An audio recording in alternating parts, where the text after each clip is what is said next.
responsible for the detriment of the NBA. Let's also talk about Kyle Kuzma, how we passed him the ball during the bubble to make Let's talk about Kyle Kuzma as a sentence I did not expect to hear today. That's the thing with LeBron. We always redefine that line of clutch. You picked the line. LeBron has to go jump from team to team. He's a glorified Patrick McCaw. I'm actually a bigger Jimmy Butler hater than freaking LeBron. That's apparent. That's apparent. Jimmy Butler is annoying. His team sucks. Not what I expected. Welcome to One Fan vs. 10 Haters. We have Isaac here, supernova prodigy, who's about to debate 10 of LeBron's biggest haters. We have a series of debate questions. If by the end of this you can convince one of them to become a LeBron fan, you win. If not, the haters win, which is obviously what I want to happen. First topic, no one will break LeBron James' scoring record. I know you're finna say some shit you do not believe. Let me hear it. I believe all of it. Show him some respect. Somebody is going to break LeBron's all-time scoring record. You think that just because he's doing it now, nobody's going to come after him and break him. That's what we thought about Kareem. And then guess what? Somebody broke it. Every single year, the NBA is becoming more efficient. It's getting easier for teams to score. Teams are getting smarter. All players are coming up and are learning 3 is more than 2. And so the way that people are learning how to play basketball is inherently more efficient. So people are going to come through. Okay, I hate this argument of like, because the game is more efficient, therefore the record's going to be broken. I need to look up. Hold on. I need to do this real quick. I need to look up exactly how many points LeBron has total. That's what I need. I need to look that up real quick. So, LeBron James total points. He's at 41,021 career points right now. Okay. Calculator. And that's right now. Okay. So, 41,201 career points. Let's say someone plays 20 years. Let's say with health and everything, someone played 24 years. I think that's fair. Let's say 24 years. Okay, 24-year career. In the future, with health, someone plays a 24-year career. Okay. So that means each season they would have to have 1,716 points. All right, let's divide that out by, I'll say 75 games. 75 games. Okay.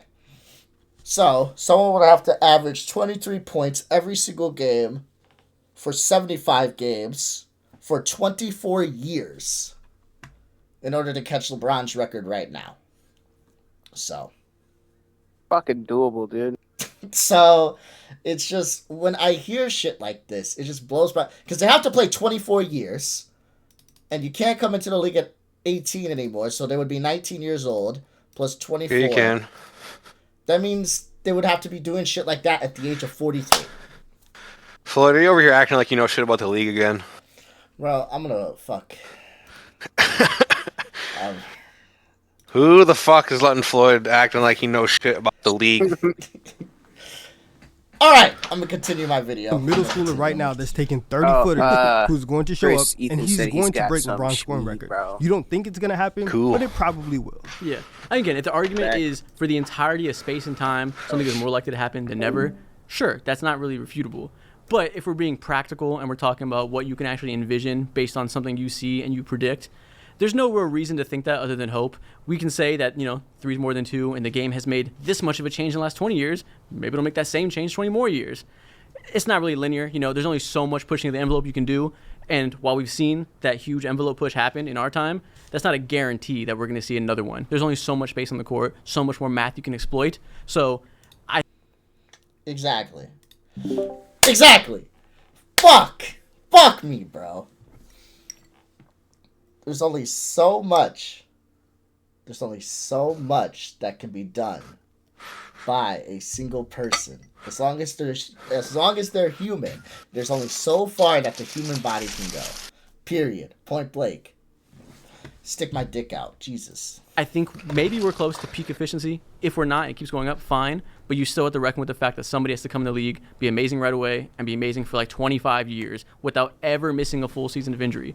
The closest one is like Kevin Durant. He's missed several full seasons of injury because it's honestly, he's hilariously lucky to never have torn an ACL in 25 years. Do you expect the next great star, who's a great star from 19, to be hilarious? I don't know why he keeps saying 25 years, but that might just be a misspeak. I hope he knows more about LeBron than he's... I don't know. I don't know why he keeps saying 25. That makes me a little nervous. Is he lucky for 25 years? I wouldn't. Yeah, maybe he's cheating. I don't know, but you better hope the next GOAT cheats too then, because I don't see any reason why that's going to happen or any reason to expect that. Listen, if you want to talk about that, the way that the game is being played, that's getting better. That's being more efficient. You want to talk about medicine, that's getting better. That's more efficient. Everything is being set up for players. Everything is being set up for players to come in bigger, better, faster, stronger, which is what you say about every single generation afterwards. You may not think that it's going to be some massive explosion to where in 5 years we're going to instantly get the next GOAT. Basketball is going to be played for a long time. And the incremental differences, eventually we're going to get to 2055 and there's going to be some crazy kid and he's going to come along and be the next GOAT. He's going to break LeBron. This is... Can I get my notepad? Hold on. Give me a second. Okay. Oh my god. Okay. Can I no, I need to draw. How do I draw? Give me a second. Here. Nope. I need a draw pad. I need to draw.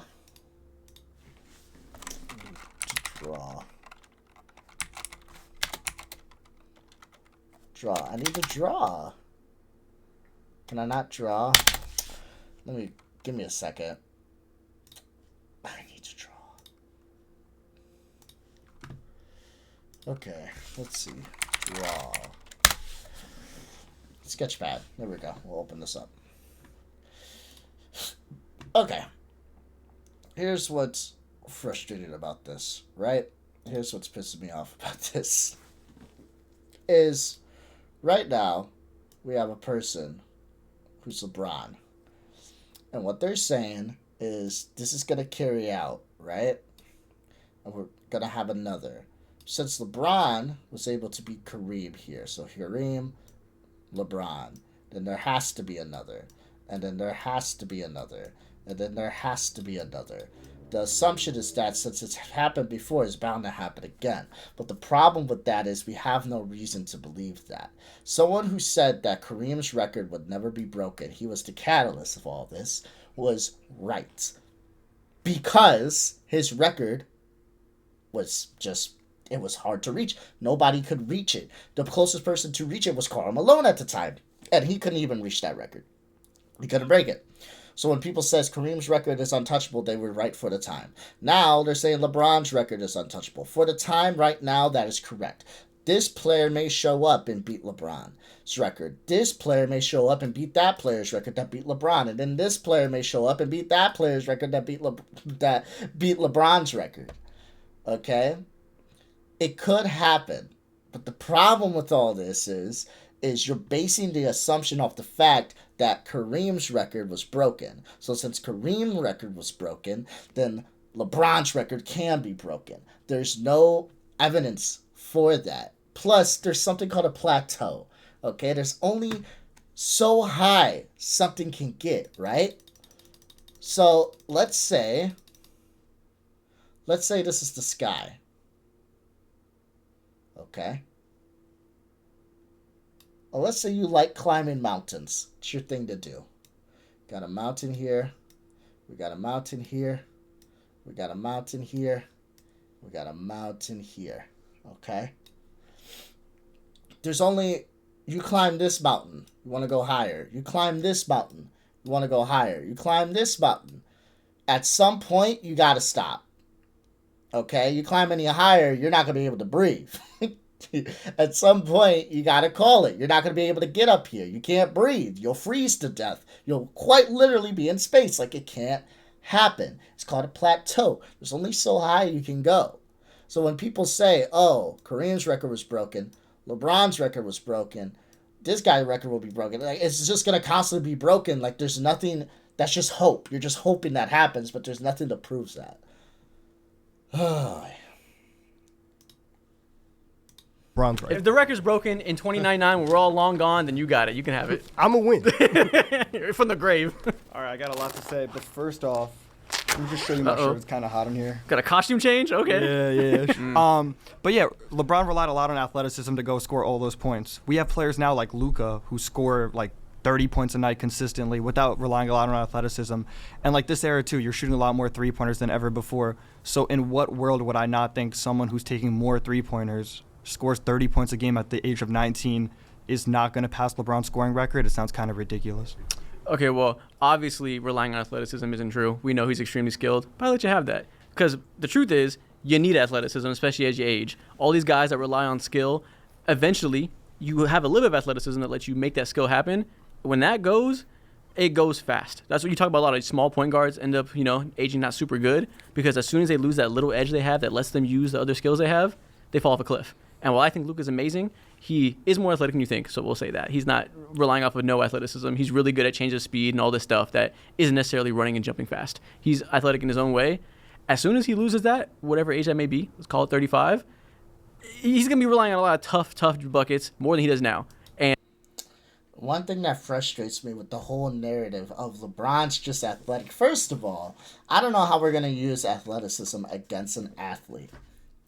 That's weird to me. But nonetheless, okay, we're going to use that against somebody and say, oh, he only got this because he's healthy, I guess.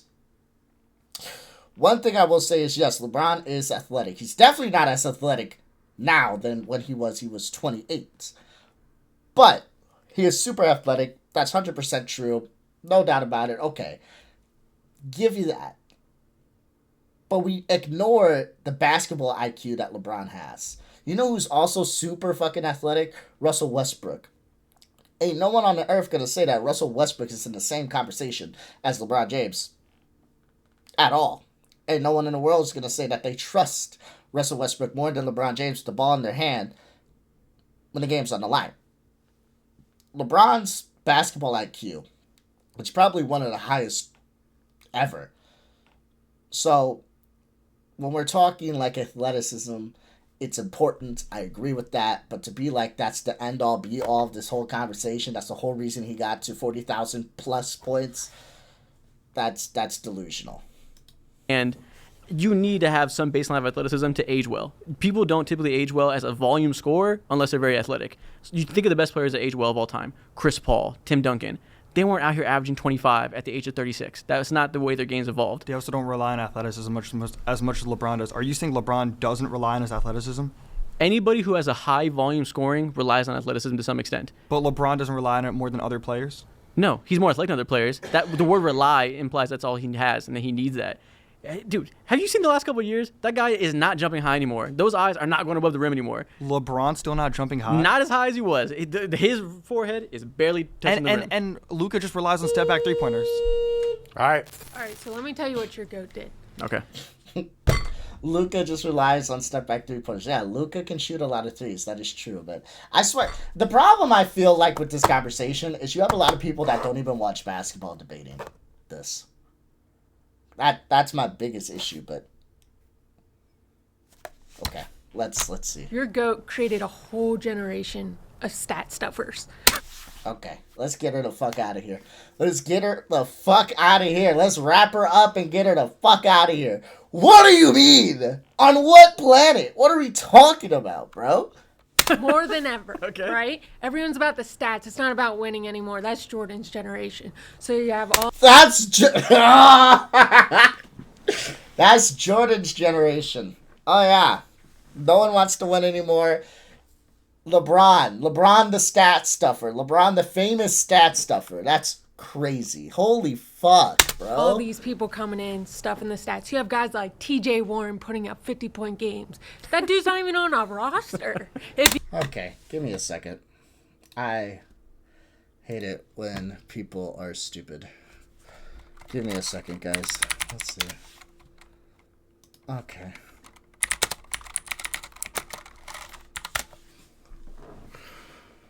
Okay. So, this is something we like to call a red herring. Okay? This is something we like to call a red herring. Give me a second. All right.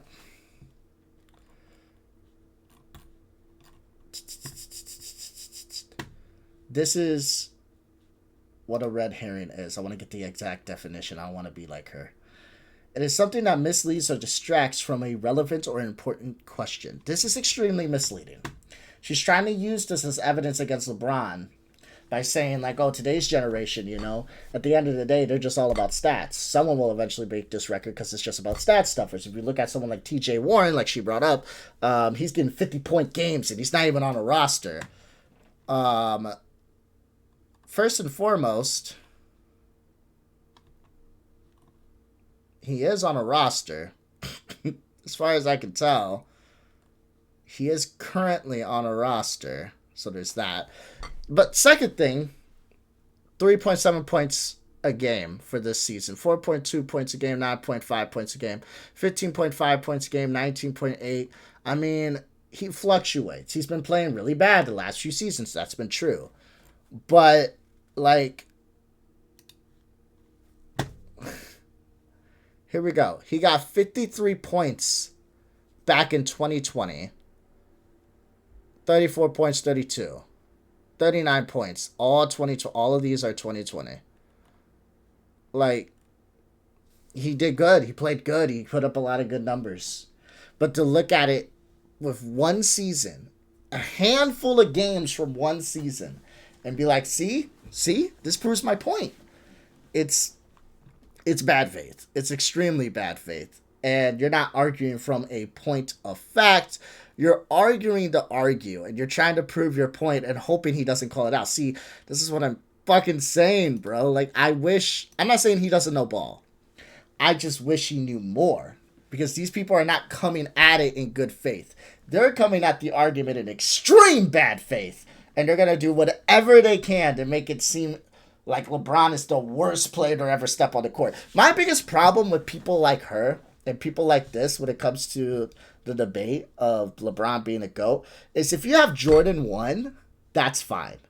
You have Jordan 1 and LeBron 5, that's fine. LeBron 10, interesting, but okay.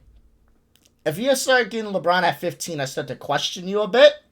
But people like this don't even have that. They don't even have that. They'll have Jordan 1, and then they'll be like, LeBron's like 135 all time.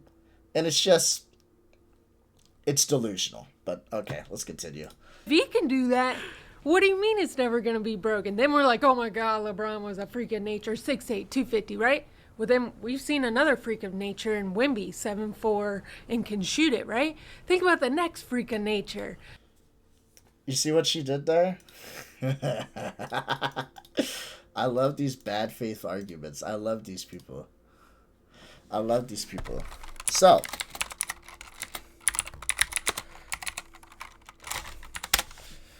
you see what she did? She said, think of another freak of nature like Victor Wembanyama. And he is. He's a monster right now, right? We broke down the math already, okay?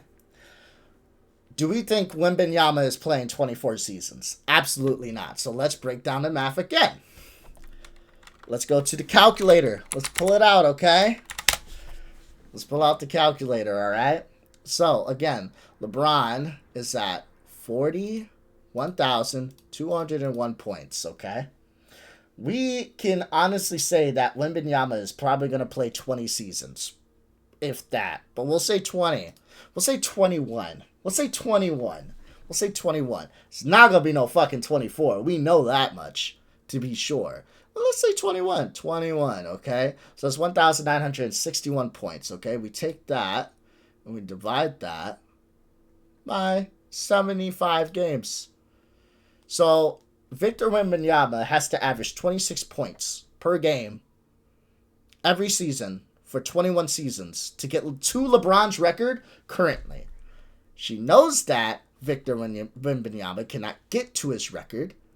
Victor Wembanyama has already missed games this season, and Victor Wembanyama is not averaging a high enough points per game to get there. So that's why she went, oh, look at we got a freaking nature, Victor Wembanyama. Imagine the next person that comes in, because that helps her argument. She's not going to sit there and say that Victor can do it, which is also discounting her entire argument of it can be done. If she thinks that Victor can't do it, someone who is probably a one-of-a-kind player that we're probably not going to see for a while, then it's kind of crazy for her to think that another player is just going to show up that's just as talented as fucking Victor Wembanyama or even LeBron and shut that record down. But you know. Not to mention that medicine has gotten insanely better and will continue to get better. Or what if, this is going to be crazy for a LeBron guy to try to visualize, but what if we get a generation that's actually tougher? You know, guys who could play back-to-back. Woo! Guys who went to That's war. so crazy. Picking themselves up by their bootstraps. 82 games. And the last point I'm going to make to you is, this point is annoying. I understand that there are some players that sit out. I understand that there are some players that will get a paycheck and they will try to force a trade and shit like that. But the point she's trying to make is that these players are weak. That's what she's trying to get at. These players are weak. They're trash. You know, maybe we'll get a generation that's stronger, not as soft, first of all. If you think that year after year the league has just gotten softer and softer, I don't know why you think there's going to be a rebound of the league and all of a sudden we're going to have the fucking replay of the fucking Detroit Pistons and the Jordan rules just slamming motherfuckers to the ground. So I don't know why you would think that. But second of all, I don't even understand why you would. What does that matter if they're playing back-to-backs? Like, okay, they're still going to only be as healthy as their bodies allow them to be. Not every single player can play 82 games. There are some players that can, that refuse not to, sure. But again, not every player can. And just because a player can play 82 games doesn't necessarily mean they're going to break LeBron's record. Jesus, bro. the NBA has turned to an offensive league. They have literally changed the rules to make players score more. Like the no hands-on rule. We heard last season they were talking about getting rid of the charge. I mean, how much pushes of help do these offensive players need to surpass LeBron? It's going to happen. It's probably going to happen multiple times. And LeBron will be a It's probably going to happen. Wait, what is she going to say? thing in the past, just like y'all try to do to Jordan. First thing. Okay. I like it. I like it. Oh, I love it. I don't even like it. I love it. LeBron will be a thing in the past, just like y'all try to do to Jordan. So, first of all, I don't know who is she talking about, but I don't hear anybody trying to discount Jordan, trying to throw Jordan under the bus, trying to make it seem like Jordan is garbage. I don't see that. You know what I do see? LeBron is whack. LeBron is trash. LeBron is garbage. LeBron can't beat a team by himself. Ray Allen saved LeBron, even though LeBron scored 16 points straight in that finals game. In the fourth quarter, it doesn't matter. It was the Ray Allen shot. That's what really mattered. Like, you're delusional. Go to any NBA. You know what? We're going to do it right now. Let's do it right now. This is crazy. Give me a second. I gotta log in off screen. We're gonna log into my Facebook. And we're gonna go to just a random basketball page. I'll make sure y'all see it's random too. Give me a second. Let me log in.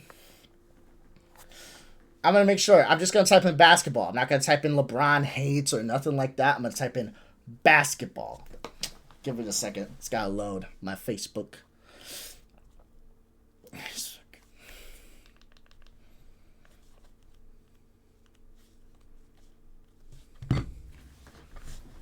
It's taking forever to load. Jesus. I don't use Facebook on my computer. That's why it takes so long. Let's do that. Okay. Give me a second. Let's go to groups. Let's click that. Why is my damn Facebook taking... That's right. Okay, hold on.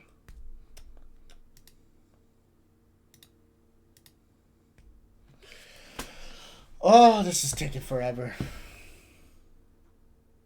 1 second, guys. 1 second.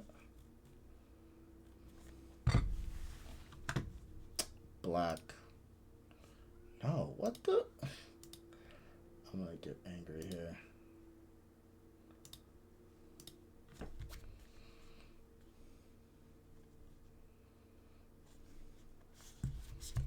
Is this my Facebook? No. This is a random ass Facebook page. I don't even know what this Facebook is. I probably made this account when I was a child. You know what? That's fine. Let's see if we can look up a group. Discover more groups. Let's say basketball. Basketball. I'm gonna type in basketball. Okay. Alright. Let me bring this over here. Okay. Let's see. You know what? Do they have group post? We didn't find anything with this. Can we say LeBron? LeBron James fans. Group post. Nothing? Basketball then. Okay, Chicago basketball. NBA. NBA fans, private, NBA Nation. Here we go. Okay. So this is a random group. I just clicked on a random group. NBA Nation. As you can see, I'm not part of this group. I'm in my old Facebook profile that I made when I was a kid. I click on it. This is the profile picture. This is the profile picture for this random group. Lacry. Okay? This is a random group. Okay? So, I just want people to understand. This is what we're dealing with. Look at that.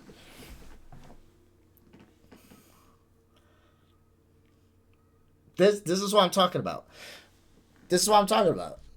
I literally just clicked on a random Facebook group. NBA basketball.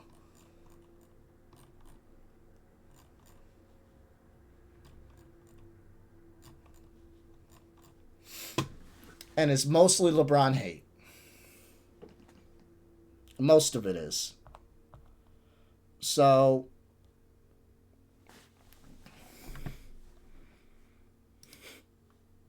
let's click on another, though. We're going to click on another, okay? We'll say, it's got to be public. I can't do private because I can't join. Private, NBA 2K. Official, there we go. Public, here we go. Let's see what's posted. Got Tyler Hero. All right. Wow, this page might actually talk ball here. Interesting. Okay, never mind. Here we go. And we got Curry, Schroeder, some Steph Curry hate, shockingly enough. Okay, so I clicked on a second group, okay? Second group, not much LeBron hate in this group, but one thing we do know is we know from the first group there wasn't any Jordan hate. Shocker. Let's do one more group, okay? One more random group. Sports Talk, NBA, NFL, 217,000 members. Jesus. There might not be much here. Yeah, this is about the Heisman winner right now. What just NBA though? NBA. I'm trying to find one. But yeah. Okay. I'm getting a bit sidetracked. I don't want to get too sidetracked here. The point is, right? We can go to these NBA groups, right? And, you know, some of these groups I actually respect. They actually will try to talk ball, blah, blah, blah. But when it comes to like talking Jordan and LeBron, it is unanimous. Like, you'll have posts like this, like, oh, LeBron James is the GOAT. People will not fuck with it. But if you say Jordan is the GOAT, people will fuck with it. They'll be like, yeah, it is. So this whole delusion of like, oh, you guys are trying to get rid of Jordan. You guys are trying to get rid of Jordan's accomplishments. You guys don't want people to talk about Jordan being a GOAT because you're salty and you want your GOAT to win, blah, blah, blah. Shit like that is annoying, considering the fact that, I'm sorry, it is much more acceptable or publicly acceptable to say that Jordan is the GOAT than to say that LeBron is even top 10. Like, let's just be honest with it. Let's be honest. Saying LeBron is top 10 gives you more heat than saying Jordan is the GOAT. That's crazy. That's crazy to me, especially since there's differing opinions. But it's fine. Let's continue. We're going to continue this LeBron-Jordan debate. Thing I'd like to say is I love the implication that TJ Warren scored 50 off the backbone of LeBron James' existence in this world. I think we should do that with every random 50-point. Corey Brewer, let's give that one to Kobe. Let's just attribute it to every random star because we can. And, you know, modern medicine is getting better. It's good now, and guys still can't play healthy seasons now. It's still an issue that every NBA star gets hurt, and I think it's under talked about that is becoming a huge thing. Almost no stars can survive. Why was that on? Why do you think? It's my call. Finish your sentence and move on. What do you mean? Players can't stay healthy now. I don't know if that's going to get fixed over time. It's under talked about how much the spacing has caused that to be a thing. So maybe we'll just cure ACL tears one day and we can just pop a pill and cure it overnight. Maybe that's possible. Maybe we'll have some Harry Potter growth spells that immediately make you just grow a bone back. I don't think modern medicine doesn't get that much better. Maybe. We'll come back from ACL in 6 months, though. Okay, yeah. The 24 seconds needs to be slightly respected. Okay. If LeBron came before MJ, there wouldn't be an argument about who is better. Mr. Deshaun, he raised his hand fast. Step forward. That was instant. We could say this very simply. This is a great question, by the way. We've already seen Jordan surpass the GOAT before him, Kareem Abdul-Jabbar. Kareem, since high school, was ready to be the greatest player, just like we saw LeBron James. Kareem, in his career, 6 NBA finals, right, where he won, okay, and he had made 10 appearances, just like LeBron, except he happened to win more than LeBron did. Kareem, the all-time scoring leader, just like LeBron, correct? He also is top 10 in rebounds and might be up there in block shots as well. So we've already seen an all-around player with an unstoppable move and the persona bravado as I'm the greatest. And what did Jordan do? Surpassed him, right? He went 6-0. That's 100% in the finals. He also has the MVPs to match up with him and 6 finals MVP, which is something that Kareem did not do. So we have already seen this iteration of Jordan following up someone who is deemed as the greatest. So if you reverse the roles, there's still no debate. Jordan tops LeBron every time. I appreciate your love for Kareem Abdul-Jabbar. Unfortunately, that is entirely irrelevant. This is not a Kareem Abdul-Jabbar versus LeBron James conversation. It is Michael Jordan versus LeBron James. If any of that mattered, you would have Kareem at 2 and LeBron at 3. Do you? Thank you. Hold on. I have LeBron at 4. All right, so clearly I'm speaking to somebody with an outrageous worldview on LeBron James. So that makes sense to me. That makes total sense now why you would bring that up. Unfortunately, I live in reality, and I do not believe Kareem Abdul-Jabbar is a greater player than LeBron James. All those things you said make sense. If you're simply looking at it that all Jordan had to do to pass up and be the GOAT is check boxes on paper. And that makes total sense. As a Jordan fan, you see number 6, number 0, he's the GOAT. LeBron, the argument for him has nothing to do with whatever Kareem Abdul-Jabbar did. He's a better player, that he's, the typical things, bigger, faster, stronger, but he's a better passer. Scoring, let's call it equal. If you want to give it to Jordan by edge because of whatever reasons you have, sure. LeBron's a better interior scorer. If you want to give Jordan jump shooting, go ahead. Scoring is close enough. The passing is a big difference. I think LeBron's more versatile defensively. He's obviously the higher IQ player, lifts people up around him better, the better playmaker in that way. If you believe that he is truly the better player all around, which, many LeBron fans do, obviously you don't, that would be enough that if he came first, you wouldn't see Jordan pass him up. So much of why Jordan is revered as his unquestioned GOAT is nostalgia, is he came first, is he... I do agree with this. And here's the reason why. Okay? Let's pull something up. Okay?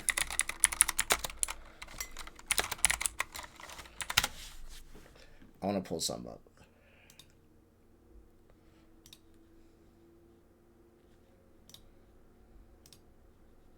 Look at this, okay? All right.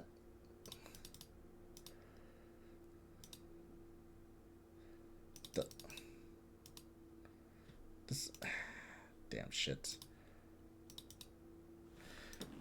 All right, this is LeBron's competition. This is Jordan's competition. Okay? This is not me even trying to hate on Jordan or give Jordan shit. This is just matter of fact.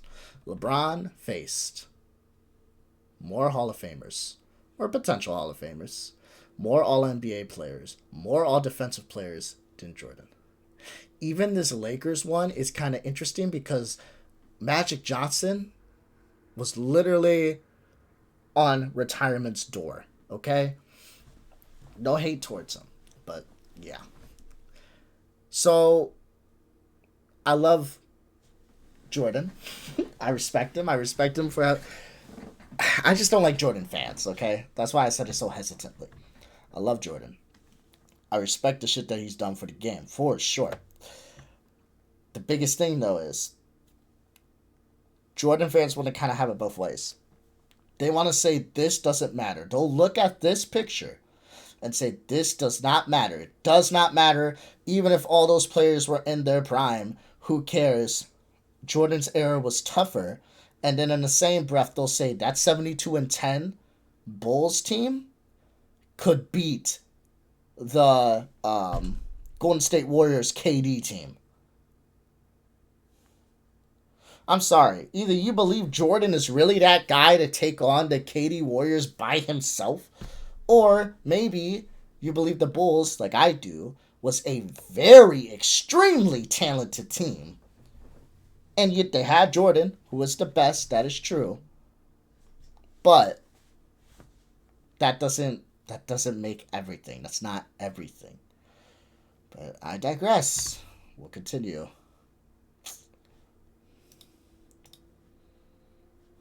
He was the first guard to come in and be a guy that showed you can, win a title around a perimeter player when previously it was all big men, like you said. If LeBron had did that first, that talking point would be irrelevant. He would be great, obviously, he'd be in the conversation, but none of that nostalgia would be attached to him, and he wouldn't have this reverence about him. He wouldn't be the same outside the court figure because we would have already had LeBron to deify in that way. So all of that type of bigger than basketball stuff that's attached to Jordan's name would be gone.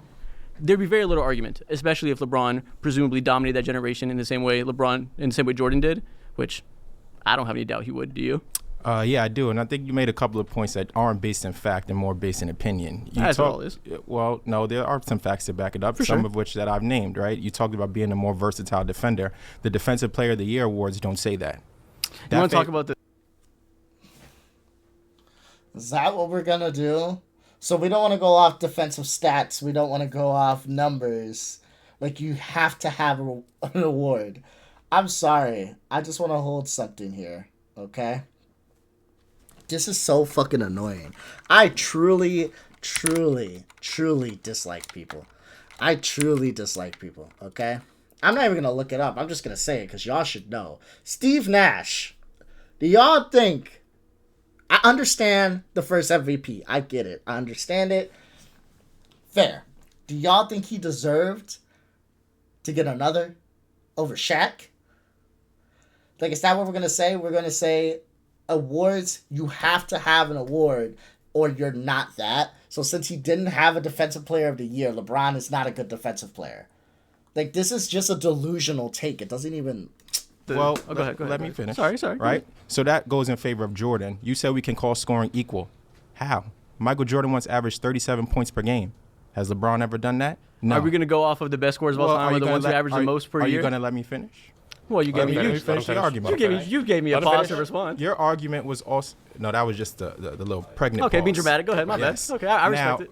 LeBron's stats are more based in longevity, right? If you're talking about who's the greatest scorer, we're looking at points per game. We're looking at playoff performances. We're looking at regular season performances. You can't call that a wash, right? You can't call the defensive stats a wash either. And then you talked about uplifting players and making players better. Is that... Okay. I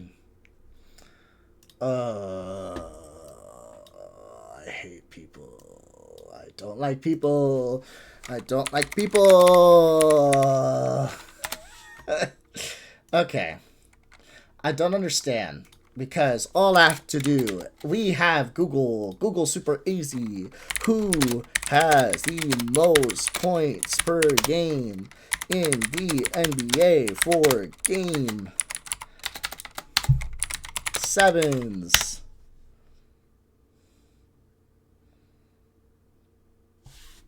So the list goes. Oh, look, LeBron's on the list. Like it just.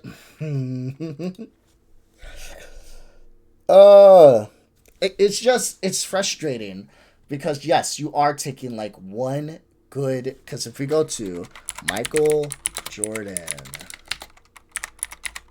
stats,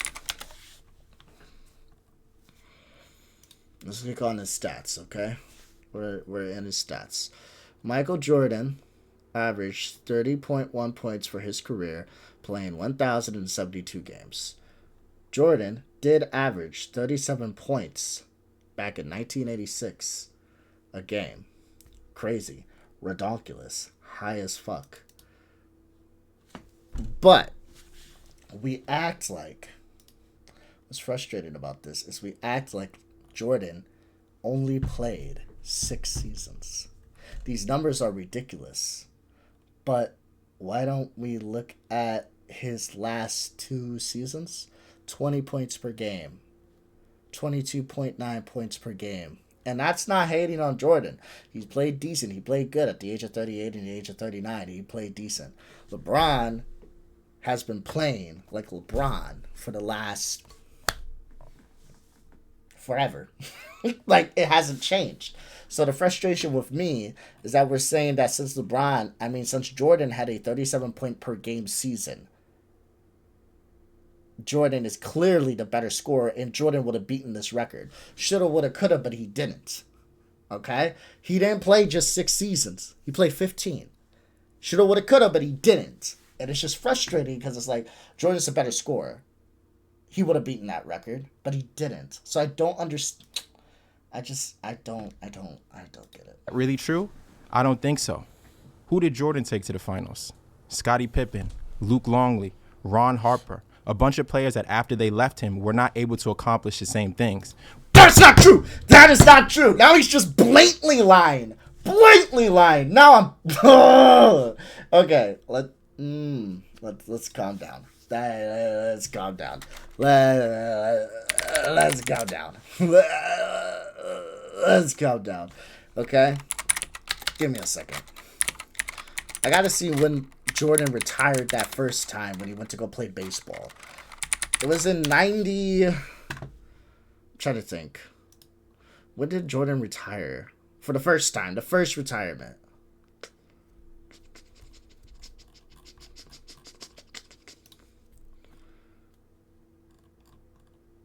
'93.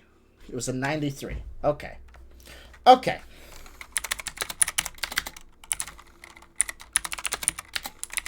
NBA playoff bracket. 1993-94 season. I want to show you guys something.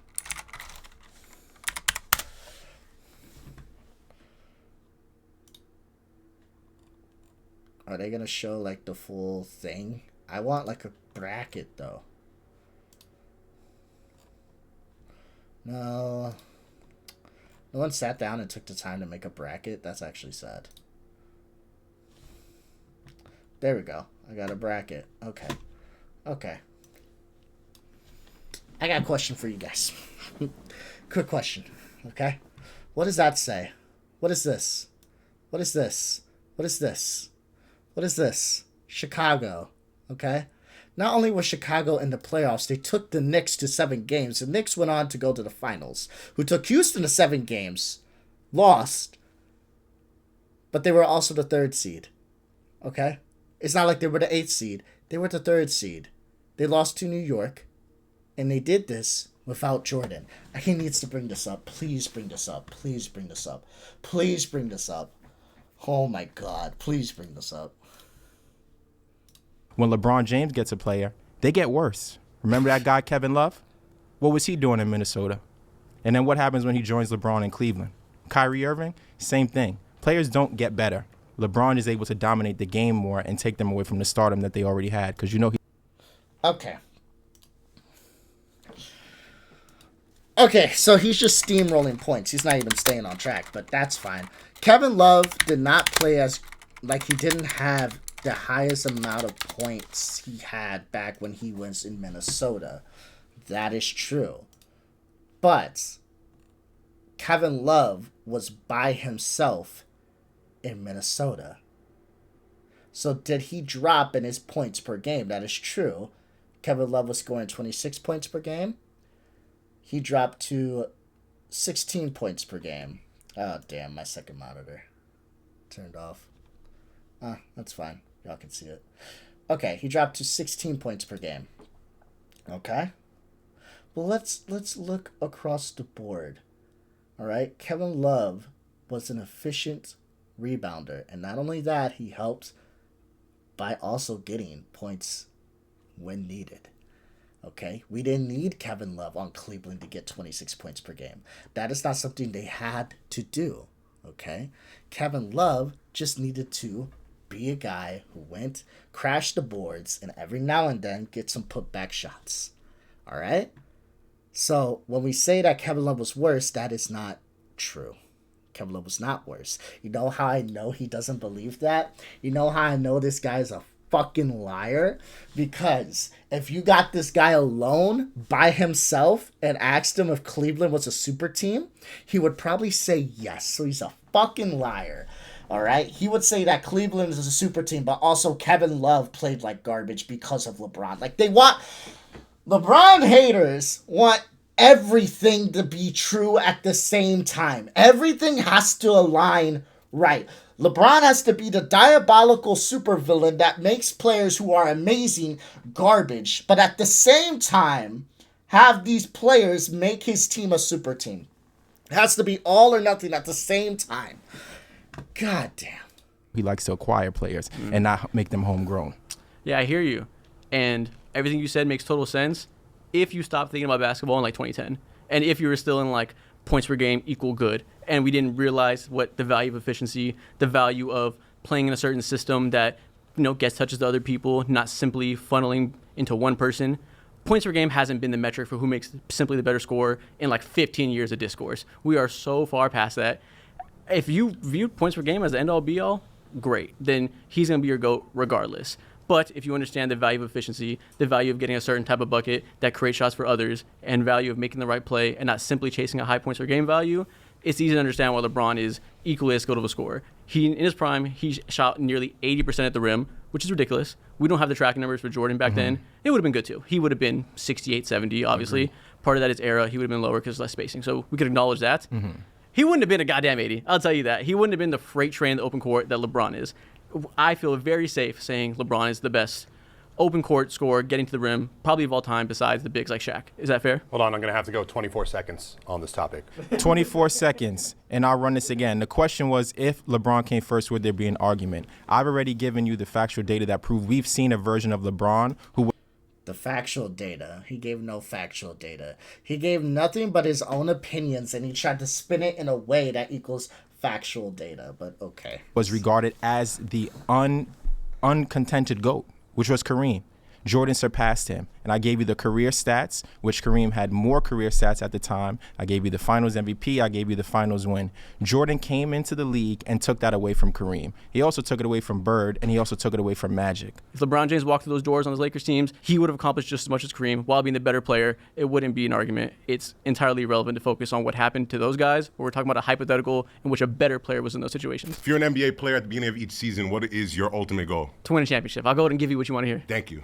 Well, what other goal would there be? Keep going. Okay, anyway. So at the start of each season, you want to win a championship, right? Yes. And if we think about some of the greatest winners of all time, right, would you say that winning a three-peat is difficult? Very so. So how many times has that happened in history? Do you know? A few times, right? So some of the greatest players in history, some of the greatest winners. He's going to go with the... This argument is so annoying. He's going to go with the fact that Jordan got a three-peat and Kobe got a three-peat. You can't even be in the conversation to be a GOAT unless you got a three-peat. I'm sorry. I pre-watched this. Like, in my brain. My future self is telling me this information. Like, yeah, so he's saying LeBron can't even be in this conversation because if he was the GOAT, then he would have won 3 in a row. And since he didn't win 3 in a row, he can't even be in the same conversation as Jordan. But okay, that's fine. Let's continue. In history, have only won 1 championship, maybe won 2 in a row, maybe won a few, but they were like sporadic throughout their career.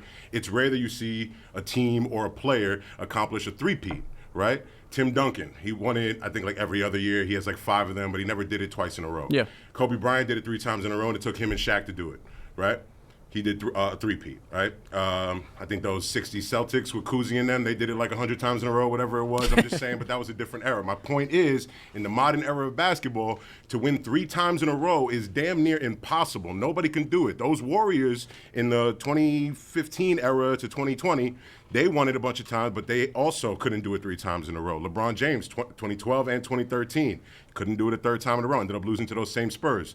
My point is that a three-peat is hard to come by, and if championships is how we measure greatness in the NBA, how... That's not even true. You don't even believe that. You don't believe that. You don't believe that. You don't believe that. You don't believe that. If you think that championships is the only way to measure greatness in the NBA, then you would have, okay?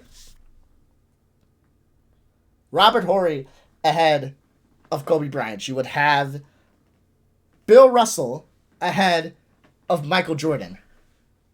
If you believe championships, you would have Boris Diaw, okay, ahead of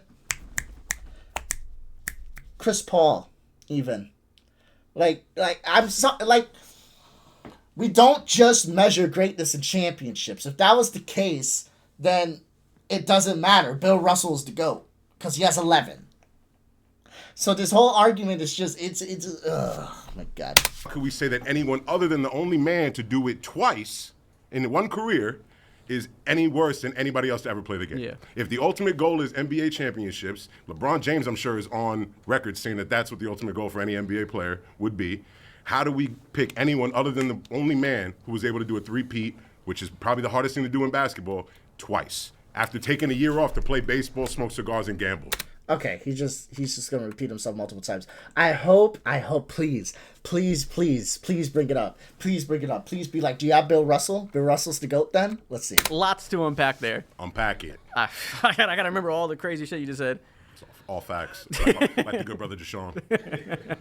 First of all, all of that would be great and all that'd be dandy if the Basketball Hall of Fame was the Basketball Hall of Fame of three-peats. If that was the only thing we measured by, and if the top players of all times are only the ones who got three-peats, then we'd have no conversations. It would be, there's like 3 players we're talking about in NBA history. Mm-hmm. But that's not the case. And yes, the way you measure success is winning championships as a team. Mm-hmm. That is so contextual. I understand that we treat Michael Jordan like a god who is a one-man army against the world. He's not. It's a 12-man roster, 15 back then. It's so much contextually needed to talk about team versus team that I think that's the general error of what way we talk about basketball in general is saying we measure success via championships. That's part of it, but it's part of a larger whole to understand a player, his impact, his skills, weighing all that individually. So I don't think championships are the end-all be-all. You obviously need, a requisite amount of success to show that your talent can, translate in the playoffs.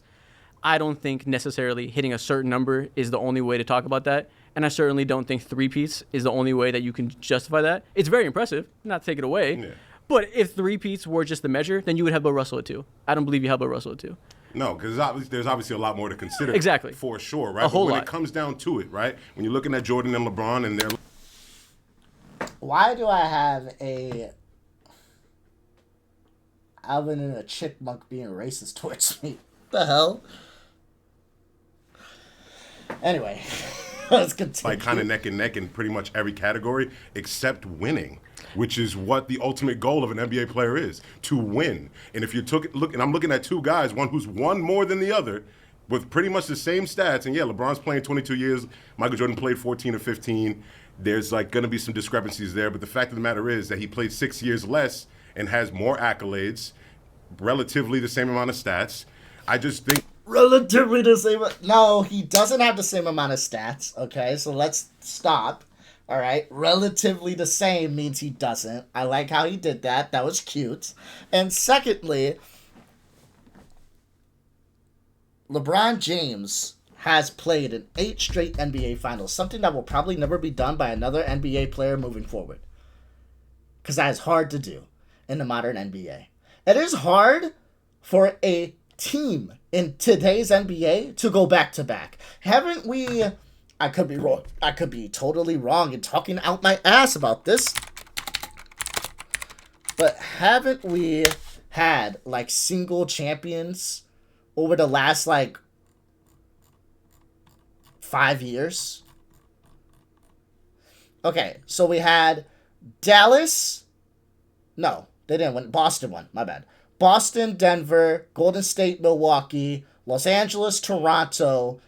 And then back in the last time we had a repeat was back in 2018 with the Golden State Warriors, the Kevin Durant Golden State Warriors, and the Miami Heat back in 2013. So it is hard as hell for a team to even go back-to-back as champions in this NBA, let alone go to 8 straight NBA Finals. And not just to bring up this fact, because I'm looking at these finals, you have Boston, Dallas, Miami, Denver, Boston, Golden State, Milwaukee, Phoenix, Miami, Los Angeles, Toronto, Golden State. Like, it's hard for teams to even get back there again the following year. Like, it's okay. It's okay. It's okay. It's okay. If we're going to look at two players who are so close, which is why we're having this debate, why not let it come down to, at the end of the day, who was holding the trophy at the end of the season? Michael Jordan did it 6 times in 6 tries. Yeah, you mentioned it's 24 hard. seconds. God, Jesus. You mentioned that it's hard to win in the modern NBA, make three-peats. That is true. You made it sound like the modern NBA is the same as when Michael Jordan was, like the modern NBA started in 1990. It didn't. I think it did. It just straight up not. We're in such a different world than we were in the 90s. Back then, there was way less player movement. It was way easier to make your team and keep them together. We know he had the best team. He's part of that, but he had an amazing supporting cast. Thank you. Thank you. Thank you. Thank you. I'm tired of people talking about that Bulls team like it was just Jordan and scrubs. Like that Bulls team wasn't full of Hall of Famers. Thank you. Thank you. The reason LeBron has to cycle through teammates, it's hard to build a good team today when you're not a homegrown, draft all your stars type of team. You can't, elongated success is harder. Well, I'm just going to say this. LeBron James, he spent most of the 80s getting his ass whooped by Larry Bird, Magic Johnson, Isaiah Thomas, all these guys. Had every opportunity in the world to leave Chicago and join any of those teams. He means Michael Jordan, but to make sure that he had better players around him. But he stuck it out in Chicago. They developed the team. They put players around him that they can win. And then he won 6 in a row outside of his little gambling era. But then, I say that to say, with LeBron at the buzzer, he's soft. His ass was under contract. He did not have every opportunity. He almost went to the Knicks. I do. Thank you for your service. Okay, this next topic is controversial. He's soft. Oh, what a point. I love it. He's soft. Okay. LeBron James is one of the clutchest players of all time. We meet again. Hello. Welcome back. Clutch what? Not clutch at the free throw line. Maybe he has some clutch performances, but let's bring up the biggest moments of LeBron James' career, and let's continue to talk about winning like my brother Nelson did. Miami Heat, biggest shot of the series that got them to Game 7, Jesus Shuttlesworth. Game 7 against Warriors, and my guy. Okay. He needs to bring up LeBron scoring 16 points straight to get to that. To get to that point. He needs to bring that up. Please bring it up. Please, please, please, I'm begging you, please. Oh my God, please. I will get naked right now if you just bring it up. I will strip for you. Just please, bro. Please! All you have to say is, if LeBron doesn't score 16 points straight, does Ray Allen's 3 matter? Does Ray Allen's 3 matter at all if LeBron doesn't score those 16 points straight against that Spurs team? Please, please. Stephen Curry, that's ingrained in my memory.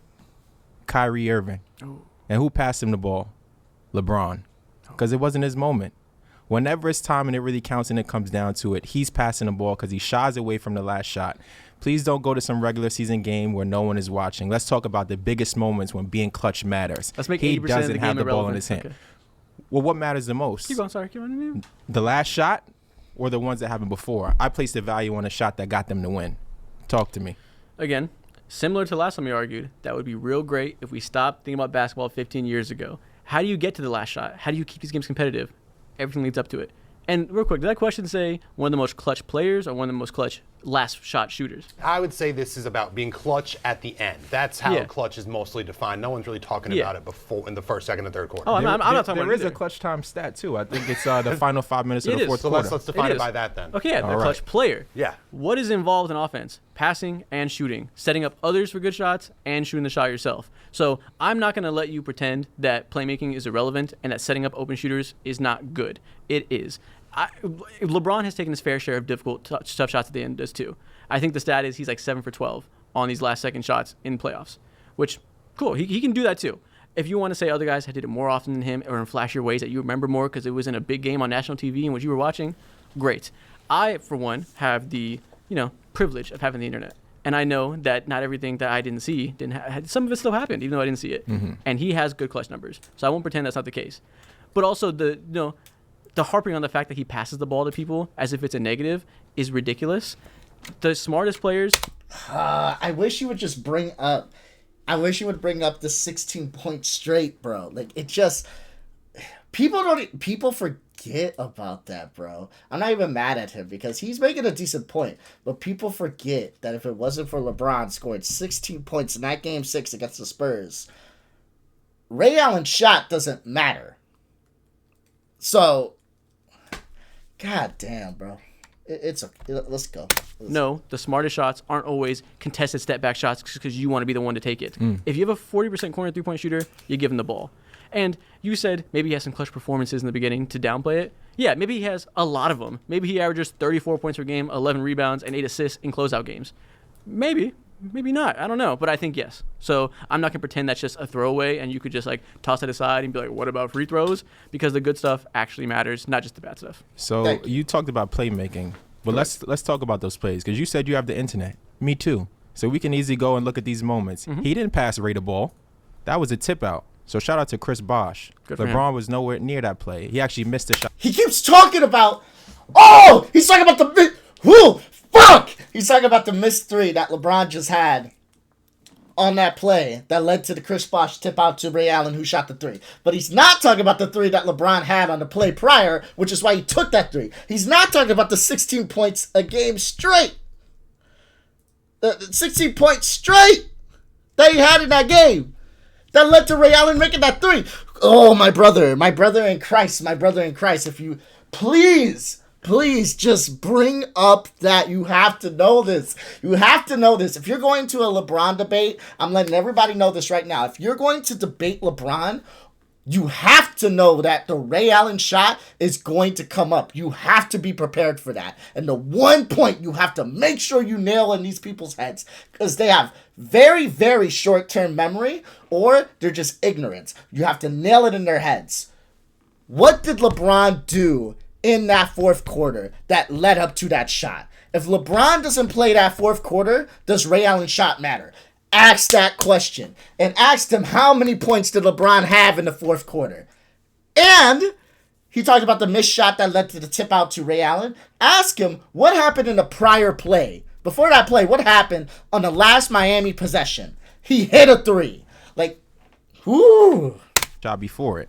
Then we could go to him setting up Kyrie Irving. He didn't play make. He just gave him the ball and shot away. You remember the Olympics? I do. Who he gave the ball to? Steph Curry. And you saw what Steph did? He's bad. Hit a clutch 3. That won them the gold medal, and he was robbed of that Olympic MVP too. Don't even get me started there. So in the biggest moments of LeBron's career, on the international stage or on the NBA stage, it is not him making the play, and it is not him making a shot. He has to rely on other people. And that's okay. If we pretend his career is wrapped up into 2 plays, then you got it. 3 plays. Oh, 3. Sorry. There we go. Especially the one that didn't happen in the NBA, too. Got to count that one. The one that's not relevant. It is a global game. And the United States needed that victory. There we go. And what would be remembered if they finished in 2nd place or 3rd place, right? If they got that silver medal, that would be a bigger stain on his career than any of his other losses. Come on, so don't count out the Olympics. It only happens once every 4 years. Okay, there you go. You can have your Olympics talk in which LeBron won. So I'm glad. Perfect timing. Perfect timing. All right. Bro, come on. Really? Oh, my God. You didn't even respond to anything he said. You gotta be kidding me. They should let me on the show. Let me on the show. Let me on the show. God damn. Right, let's get factual because you can't dispute facts, right? I cannot. All right. So Do you have the facts. facts written down? Oh, maybe. Maybe just little pointers, but here's Why the can't thing. I have PEDs? This is crazy. I didn't know Here's we could the- have notes. I just wanted to get specific because I know like bronsexual is really just kind of Yeah. Oh, bronze sexuals. I love it. We're I going. have bad memory. Yeah, you remind me. And so we're gonna go over LeBron's 4-6 records finals. Let's talk about him in the last 24 seconds. The actual stats. The of last those- 24 seconds? Yes. Of the game? Oh yeah. 24 seconds is so arbitrary. But go ahead. Tell me about the last 24 seconds. All right. Final four, 24 Very seconds. random number. Ready? Yep. 0-7. In 24 seconds. And in the finals, final 10 seconds, 0-5. Final 5 seconds, 0-4. A buzzer beater, which he only had one, so his games aren't even close. 0-1. A clutch player finishes those plays. You give Michael Jordan the ball.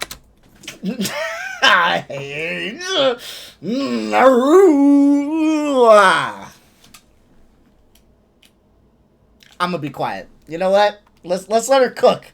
Let's let her in the kitchen. She's pulling out a lot of ingredients right now, and it's confusing me. But let's let her cook. Let's let her Finish cook. the play. You give LeBron the ball, he'll give it to someone else. When you're a clutch player, Bro, what is this? I'm sorry. What is this thing? What is this thing? What is this reality I'm living in? What is this shit where LeBron passing the ball is like all he does? Like when it comes to like him scoring, it's not a thing. When it comes to him like having fourth quarter, like the highest fourth quarter's points, it's not a thing. It doesn't exist. It's fake news. It's not real. Like he just passes the ball and he goes just fucks off in the corner. Where does this come from? Where does this come from? you don't do that. Not to mention multiple polls done by The Athletic. The Athletic? No one's ever voted. His peers have never voted for him to be a top 5 clutch player in the NBA. How are you going to call him a clutch player if his peers... Exactly. If his first of all, it's not even true. Is that even true? I don't like that. Like bad faith fucking people. Give me a second. Most clutch player in NBA history, The Athletic, voted on by NBA players.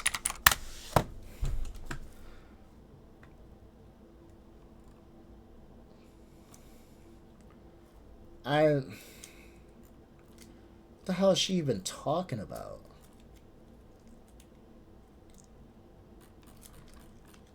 I don't even know. Even if it's true, it's a mute point. But I hate being good faith to people like this who just lie. But I'm trying to see, because I'm not sure what the hell she's talking about. Let's just say The Athletic. Takeaway voted by NBA players. The Athletic. Bleacher Report. Sporting News. Okay. I don't know if she's lying or not. I don't even know what the fuck she's talking about. I can't. Okay. Let's just keep going. Don't even think so. When did those Athletic polls start? 2-3 years ago. How old was LeBron 2-3 years ago? I think that Was he in his prime? comes from everyone. Was he in his prime? They put his teammates. Was he in his prime? I don't believe so. He just won a championship like 3 years ago. That was the Mickey- Time is flying. That's like 5 seasons ago now. It's 4. Mickey Mouse. Yeah, irrelevant. Listen, 24 seconds is a lovely number when you're looking to find the exact number you needed to find no shots. If you expand to what clutch time actually is, the last 5 minutes when you're leading up to wins, obviously those numbers are going to be better. So, shout out finding the perfect number for the stat. Could you give me a buzzer beater or a clutch shot that he has hit? Why is this so... This is so... I don't understand. I've never understood why it's so difficult for people to get that it doesn't just... The flashy 3 at the end of the game does not matter if everything leading up to it doesn't get it to that point. If LeBron doesn't score 16 points straight in the fourth quarter against the Spurs and hit a 3 before the Ray Allen 3, Ray Allen's 3 does not matter. If LeBron doesn't average a triple-double in that final game against the Golden State Warriors and block Andre Iguodala going to the rack, then Kyrie's final shot doesn't matter. These things, these lead-ups matter. Just because LeBron didn't score the last shot at the very last second doesn't mean he did nothing to get it to that point. I don't understand why that's so hard to comprehend. Again, the fact that we're saying clutch shots, like we have to have one single shot, isn't what clutch actually is. I can give you plenty of games in which he came up clutch in an elimination game, in which he had fourth quarter performances and went crazy. Obviously, Game 6 versus Boston is the one everyone talks about, where he came out and simply destroyed them. Obviously, 2016 Game 7 finals, defensively and offensively, two-way performance. Trying to narrow it down to one shot in the last 10 seconds is just pushing it into a direction that isn't actually, showing what clutch is in basketball. See, that's the thing with LeBron. We always redefine that line of clutch. You pick the line. We have to redefine it for him because he doesn't meet the overall. No one's redefining a line. The line is pretty clear. Last 5 minutes of the game, what happened? That line. You're the one that wanted to change the line and make it so actually lasts 24 seconds. So that's just, you can't say that. Standard of Michael Jordan. So if you can pick a line, I can pick a line. So we can just go back and forth picking standards. Do you think fans are cherry picking or haters are cherry picking stats right now? That's what they got to do. I mean, I respect the game. Okay. Yeah. I do think people. I respect a good hater at heart. People do forget that a block in the clutch is still a clutch play. Okay, before I start, I just want to say it's getting really hot in here. Another outfit change. It's so hot. You guys gotta put up the AC a little bit, So all these people are talking and all this stuff. I want to let you talk a little bit. What's your definition of clutch? Clutch is making the right plays, leading to efficient offense when it matters most. When the game is on the line, making the plays that'll decide you get a victory. So, my definition of clutch is being the best in the brightest moments. You think that's fair? I think that's I think I would ask more specificity on when the brightest moments are, but that's about the same I would thing. say in the playoffs, finals, his 4-6 record. Okay. So, what about the Dallas Mavericks? What do you think about that series? Terrible. That's the biggest play in his career. Thank you. Don't ever try to take the bait on that. LeBron, we are not LeBron haters, okay? We will not be. One thing we will not be is delusional, because that's what they are. If they ever ask you what happened with that Dallas Mavericks series, you always say, LeBron played terrible, he could have played better. Period, point blank, okay? Because we're not going to sit here and try to act like something didn't happen in history like they do. Yeah, you got that. I think that's an actual terrible mark, and I won't pretend it's not. I just wouldn't pretend it's the end-all be-all. I wouldn't let somebody's career of any sort, any player, be defined by one bad week. So you would say he wasn't clutch in that series? God, no. No. So he's not clutch then? Oh! Oh! Why? Oh my God! LeBron wasn't clutch in this one series, so LeBron equals no clutch. I'm glad we're back in preschool. This is crazy. You've got to be kidding me. If you only were alive for 2011, then sure. Okay, so I had the privilege of continuing to live after that, so let's also talk about how we almost lost a rookie Jason Tatum.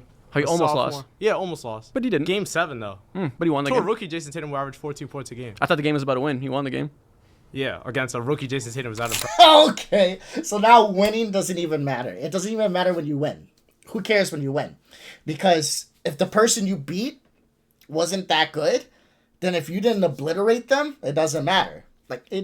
Oh my God. But did he win? Bars just he did win, but all that matters is winning. Am I right? Yeah. Y'all are dangerously close. Okay, to let's also 24 talk about the Kyrie that shot. Nonsense. A game that he won? Let's talk about the Kyrie shot. The game that he won? No, Kyrie won that game. Let's talk about Ray Allen. He won that game. So that's 1v12? So that's 2 rings right there. Kyrie's the GOAT. If they didn't make those shots, he would have 2 rings. We wouldn't be here right now if Ray Allen and Kyrie Irving didn't make those shots. If Kyrie can beat the Golden State Warriors by himself, put him in the Hall of Fame today. You got it. Oh, he's a GOAT. Okay, the problem that this guy is having, the main issue, is he doesn't even remember, that series. He doesn't remember the Miami Heat series, which is fine. Okay, it's fine. But again, I'm not trying to hate on him. Nothing like that. I think he's doing a decent job so far. Could be better, but he's doing decent.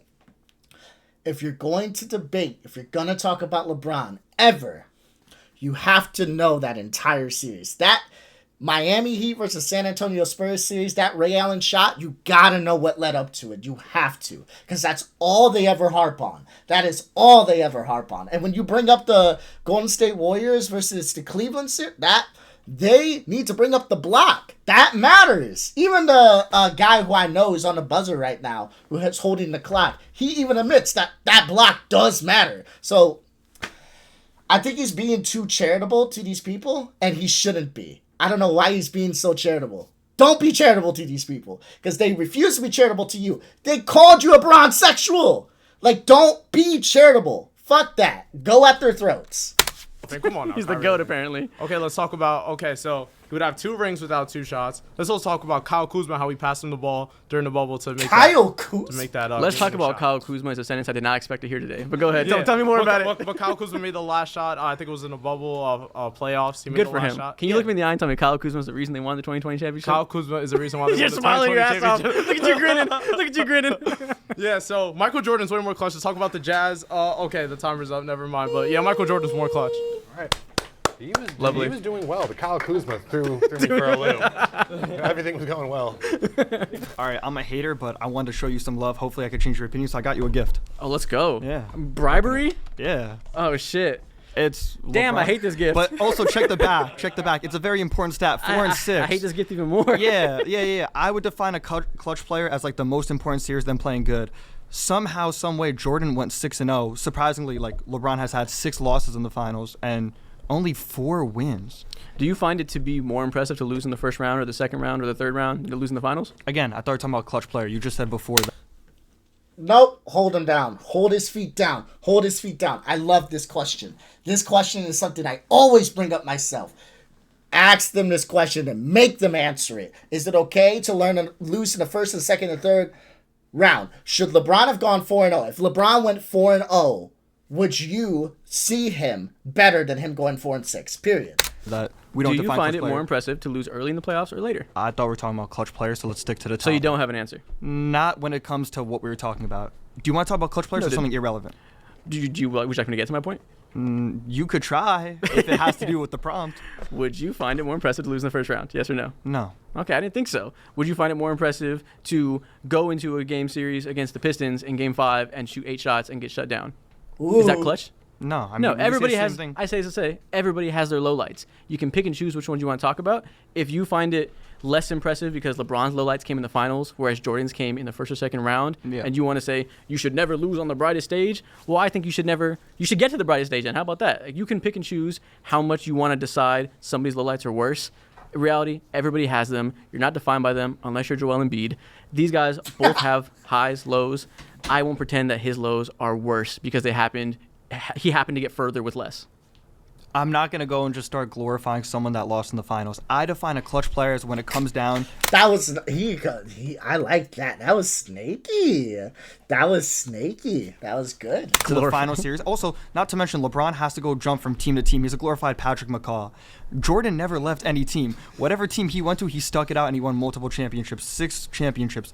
LeBron goes to a team, strips every asset away, and still doesn't win in the finals. I would hope if he created his own team that he'd be able to make it to the finals. Yeah, well, not everybody has the privilege of being drafted to a competent organization that drafts a Scottie Pippen, goes and gets a Dennis Rodman, and makes it a legit You build. People want to play with Jordan. team. Do you think LeBron stayed for 2 years then left? No, he gave the Cleveland Cavaliers a chance. They were incompetent. So what happened in Miami? He won 2 championships in Miami. Why did he leave Miami? Because Dwayne Wade's knees fell apart. Okay, so exactly. He left because he wanted a better team. He's just going to jump every time. He stripped the Lakers of every single asset. And I don't know if you guys know this. This is going to be crazy. I don't know if you know this. LeBron's a player. He's not a GM. I know that sounds crazy. And don't get me wrong, I understand that players have weight as far as who they want to play on their team. Yes. But at the end of the day, LeBron is a player, not a GM. So this whole this is so... it's so annoying because it's the same conversation, right? It's what I said earlier when we were talking about this debate.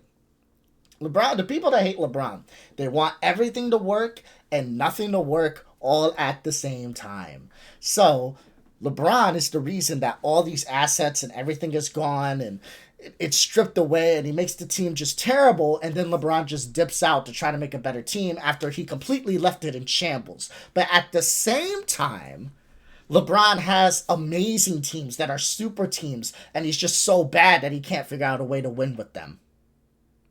So that's why they want everything to just work at the same time. That's why it is so annoying to just talk to these people.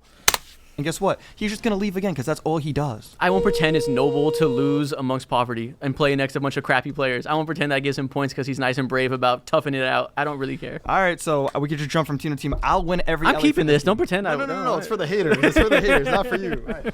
He does destroy every team, but that sacrifice is a title. So, If I could win 2 championships and be mid for 5 years after, I'm taking that every year. next topic. LeBron James is responsible for the super team. Seems We could just... Wait, what? like a no-brainer to me. Oh, okay. So the Boston Celtics just doesn't count. I hope you The first super team, we would say, is the Boston Celtics. OG. I'm not talking about the Boston Celtics that formed together to take down a young LeBron James who was on the Cleveland Cavaliers. That's another thing. I'm talking about the OG Boston Celtics, the back in the day Boston Celtics, the Lakers, like the Magic Johnson, like these teams were super teams. The Houston Rockets, they built really great super teams. Okay, but okay, let's see. I'm sorry, I have to come back. Let's go. Yeah. Back to back. How is he not? I mean, we just spoke about it before. Want me to go first? Yeah, sure. Okay. I'd love for you to. Well, we pretend the Celtics didn't make a super team 2 years before he did. That's one reason. The real reason for the super team is because modern free agency promotes player movement. There's more talent today. You have to compile talent to win. Back in the day, there was obviously less talent, like I said, and the way the rules were made, you didn't often see stars come together like that. In the modern NBA, when it's harder and harder to win, it simply became a necessity.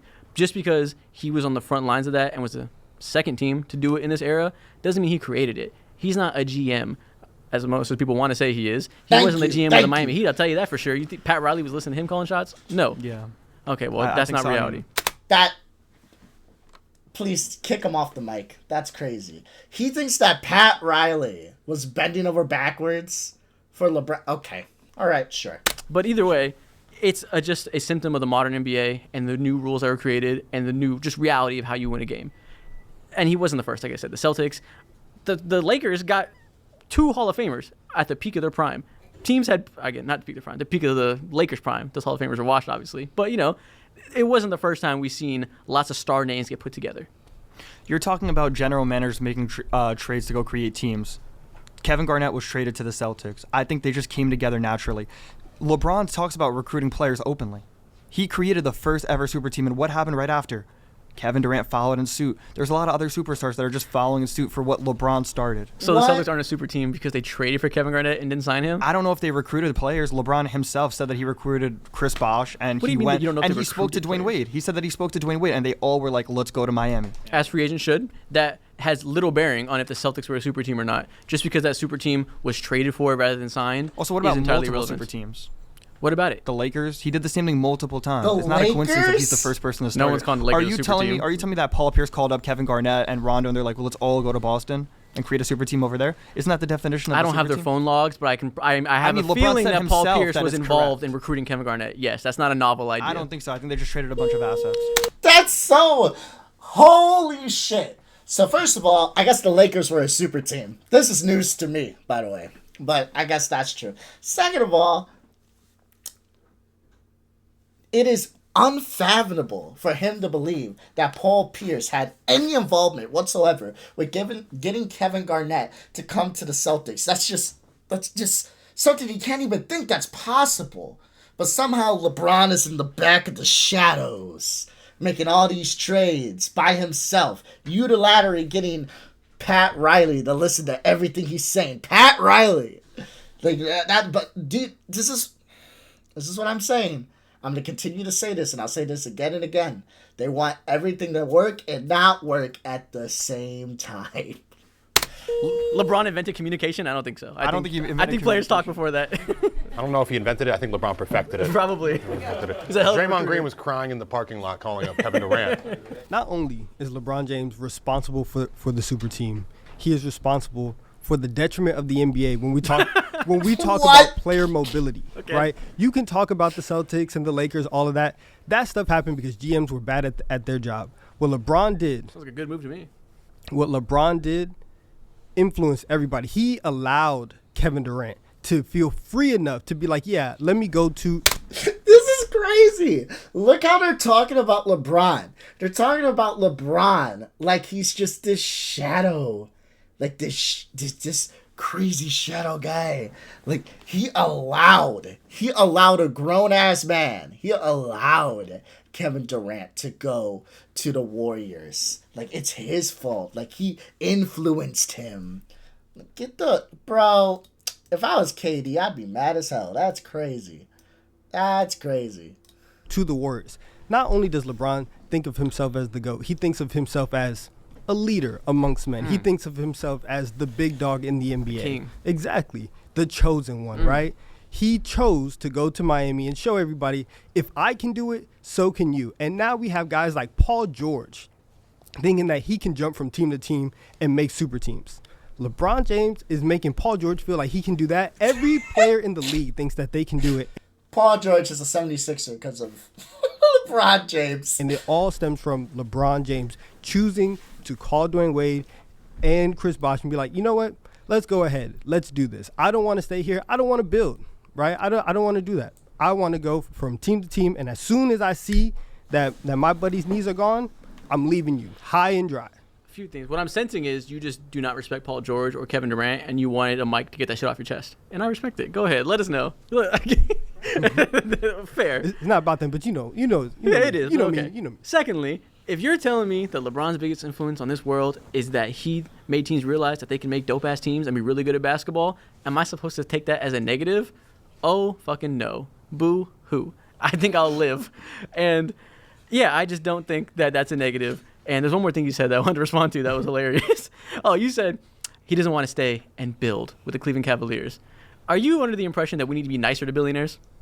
Because Dan Gilbert tried. He gave him time, and eventually Dan Gilbert and his front office failed miserably. And he said, I'd show you no loyalty. I'm going to go to a place where my career will be prioritized and handled the right way. Thank you. LeBron was drafted in 2003. LeBron left to go play with the Miami Heat back in 2010, 2011? No, 2011. 2011.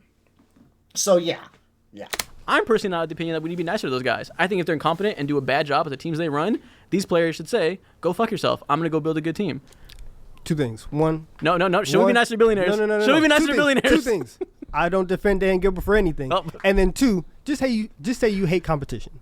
Just say you hate that, right? The basis of the NBA, the NBA was ruined for years because we knew coming into the season the Warriors were going to win. LeBron doesn't want that setup. He built super The teams. clock rang. I'm not hearing it.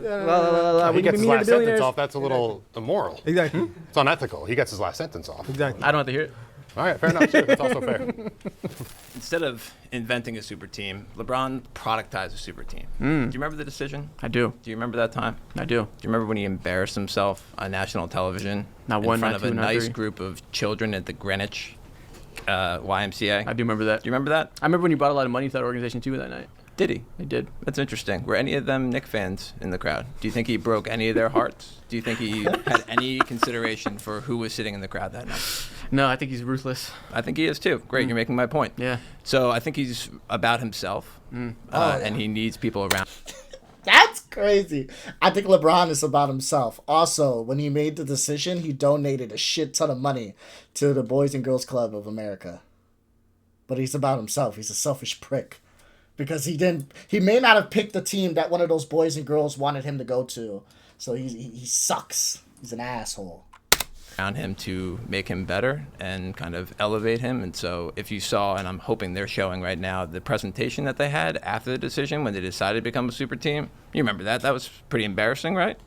Bit cringe. I think I'll give you that. Yeah, so I would Didn't say, age well. in addition to drawing like the media attention to himself and ruining those little kids' lives, right? He also decided to put himself on an own pedestal and present himself to the world. I would. The millions of dollars LeBron had donated to the Boys and Girls Club of America, That doesn't matter. Their lives are ruined because he didn't go to the Knicks. It's ruined. And so I don't think you can argue that he didn't not only just productize and make this thing a thing, but he also kind of put himself completely out there on the global stage. He might have made bad marketing a thing. He might have ruined the perception of the star and how they market themselves and build their brand. You can have it. Nothing to do with the super team. So I respect the opinion. And if we're going to go with he hates Knicks children, specifically Knicks fans' children, I think we should all hate more Knicks fans' children. I think we should make this like a common theme that we find the closest Knicks fan child and we tell them we hate them. Let's get up. And we tell them that their sports fandom is worthless in this world. I think Okay. we need to be meaner to kids. I'm happy to start the fire. Let's go.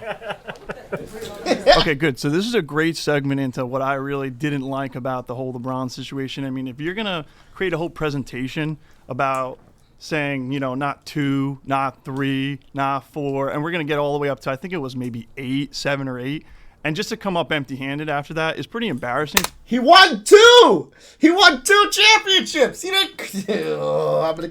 To me. And in my opinion, if you're going to go up there and you're going to say those numbers, you know, you better damn well go up there and complete and get to whatever number you thought you were going to get to.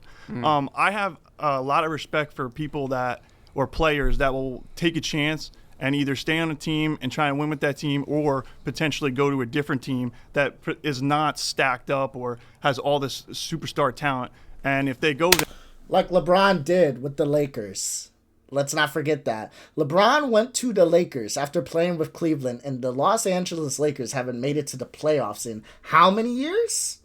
How many years? Okay? When LeBron went to the Lakers, they were trash. Okay? So LeBron did that. He did exactly what you wanted him to do. He went to a team that was trash, built it up, and they won a championship. But you guys call it a Mickey Mouse ring, even though every single player who played in the goddamn bubble said it was probably one of the hardest championships because there was no crowd fair. So you had players that didn't choke under the pressure because there wasn't much pressure to choke by. So every player was just playing at their peak greatness. It's like playing in a fucking rec center. Every player was playing as great as they could play. Every player got the same amount of rest. But that's okay. Mickey Mouse ring and, you know, him going to the Lakers doesn't matter, I guess. There and then win with that team. So a lot of the respect that I've had for LeBron definitely did come with the Cavaliers win. But again, that came with now restacking the roster. You know, in a situation for that decision, for that night when he went on camera, it was like, let's have a decision. It was a whole premiere. I mean, that's kind of just really ridiculous. You know, my GOAT Jordan would probably never do that. And as a matter of fact, if he went up there and said he was going to win 8 times, he damn well Your GOAT Jordan retired 3 times. was winning 8 times. And I don't think anybody would have a problem with that. I think the biggest difference is that people feared Michael Jordan rather than they just kind of respect LeBron. And to make a spectacle like that when you go up there, and again, just kind of brag that you automatically, before you even play a game, think that you guys are the best team, you're going to win, you know, 5, 6 straight, I think is just unfair and it's not good for the whole league in general. And just to piggyback off of that, I think that it made more players feel like they can do that. And the biggest example is KD losing 3-1 and then going and joining the Warriors. The whole can't beat him, join him thing, like, I feel like that really all stemmed from the fact that LeBron stacked up the team, thought that he could be unbeatable or they would be unbeatable. So that allowed other players to think that it's acceptable to kind of go there and do that. There's no nobility in taking the toughest route and losing. It's just not anything that anybody should strive for. You can't, on one hand, tell me winning is everything. We should do whatever we can to win, and then be like, oh no, but make it harder. Like, pick a side. Should they do everything to win, or should he be noble and be so brave about staying with a terrible team? Because if you want to prioritize winning and want him to be a winning player and all this stuff, him and Mo Williams were not walking through those doors with rings. It wasn't going to happen. He gave them plenty of time. He stayed there for 7 years, gave them plenty of chances to build a contender, and what's the best they did? Bring in a washed-up Shaq. It wasn't working. You would have had way more criticism of him if he stayed there and just lost over and over again. You wouldn't have been like, oh, he's so brave. He's so for Cleveland. Good for him. You would have been like, this guy sucks. He's never going to win a championship. He has nothing on Jordan. And you said he did the whole spectacle thing, not 1, not 2, not 3. Again, I'm not up here saying that he is the most humble NBA player of all time. Humility is not a measure of success for me right now. I don't care. Yeah, but Jordan was way more humble than LeBron That is absolutely asinine. Jordan is the least humble person I've ever seen. Okay, time out. Sorry. Let me just retract. What I mean by that is he's obviously is confident in his abilities, which can still make you humble. You don't have to be arrogant and also be confident at the same time. The thing is, both these guys are the most arrogant people in the world, so we'll call that a draw. I would say that Michael Jordan is. I would say Michael Jordan is just more confident in his abilities and he knows what he's going to do. LeBron, I think, could be more considered arrogant. I would say he's a well-documented asshole, and I respect him for it. Next topic. LeBron's 2020 Lakers championship should have an asterisk. Oh, brother. Here we go. Let's go. He's Here back. we go. The Miami Heat in 2020 is the worst finals team of all time. What do you say about that? What? I definitely think they were trash compared to most finals teams. So Definitely trash. I wouldn't say Like, the worst of horrible. all time because there's a lot of years out there, so I wouldn't make that claim. But they weren't particularly strong. So No, they had Jimmy Butler, who agree was with what, that. a top 20 player, I would say, at the time. No, let's give him credit. He was playing Come like on, a top 10 10 20. player. He can't really score. I mean, he scored in the playoffs. He could defend a little bit. He can't really do anything much. Bam Adebayo, okay, he's a top 10 center, and out of that, was Tyler Hero even playing? Too? He was. He was. Okay, but again, they got there. I'm not going to sit here and say that the 2020 NBA Finals, Miami Heat was the best opponent, the strongest opponent, the hardest opponent. Hell no, of course not. But again, they got there. They got there. Like, I'm sorry. They were able to beat the teams that you felt were stronger than them and get there. They beat them. So it is what it is. Like, they can only play who's in front of them. That was like his Okay. strongest stretch of his career. A top 100 player. Okay, so you have Anthony Davis, who's a top 10 player at the time. LeBron James, who was I'll say a top 5 player at the time. Or Yeah. you could say 1, 2, whatever. Yeah, he's definitely top 5. Yeah. Versing a top 20 player, a top 100 player, and a top 50 player. Yeah. So that was that championship should not count at all. What? So because the competition's weak. It Yeah, shouldn't count. definitely. I don't think this is a door you want to Jordan open. had a verse. I'll say that. John Stockton, the top 5 point guard of all time. Karl Malone, a top 5 power forward of all time. He had a Hold verse. on. Gary Payton, the best, probably one of the best guard defenders ever. Sean Kemp. Who didn't he guard had a Jordan. verse. He had a verse. These really good teams, and then he versed Jimmy Butler, who's trash. I'm actually a bigger Jimmy Butler hater than freaking LeBron. That's apparent. That's apparent. Jimmy Butler is annoying. His team sucks. He's never gonna win anything. Hey, you just have to get off your chest and go for it. I'm not gonna lie. So LeBron had Anthony Davis, top 10. LeBron James, top 5 player. Yeah. How is that not an easy ring? How does that ring even count?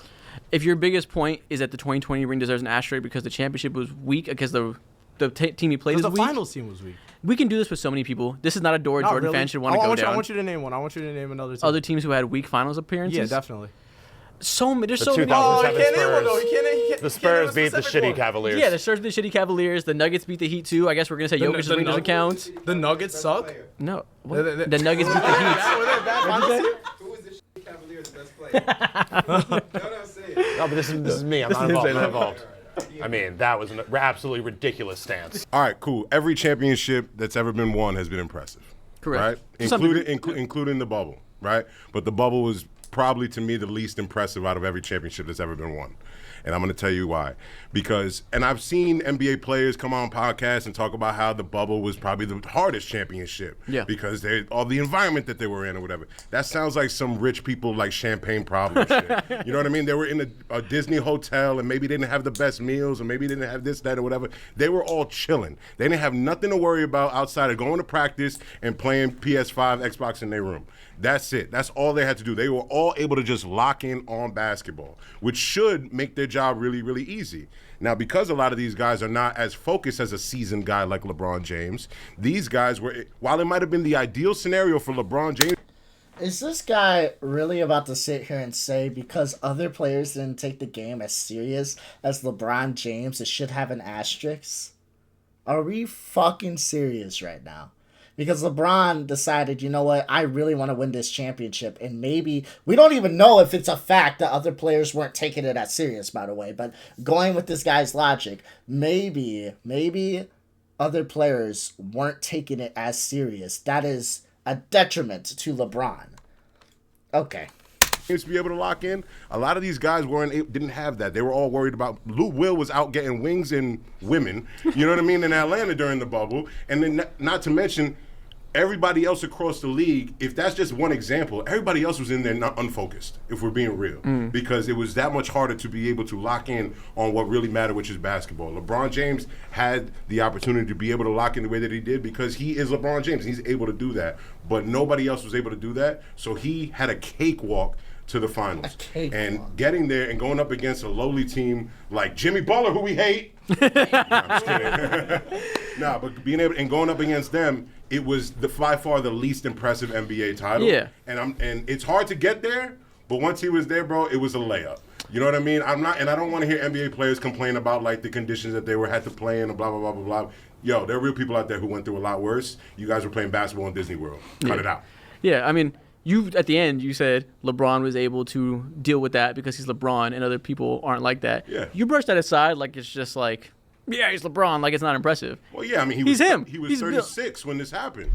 There's some old motherfuckers on all those teams who collapsed. Yeah, I know, but they're not the star player. LeBron James was able to set the tone for his team, which I feel like I'm giving him credit for, and like I know you are. No, and that's okay though. That's okay. My point. No, that's okay. I'm giving him credit for that, but I'm not going to sit here and pretend like it was like the most impressive thing that he's ever done. I didn't say it was 2016, but he's built for tough environments, and he brought that to his team. But that's the thing. That tough environment that you're talking about, like, oh, imagine locking in a fucking gym, going head to head with somebody. Yeah, bro, it's called practice. You know what I'm saying? Like, everyone locks in the gym. We was watching Lil Wayne taking phantom puffs on the blunt from his crib. Nobody was in there watching the game. They were playing practice with one another. Are you familiar with my sweet prince, Dom Toretto? Of course. Family is everything. Yeah.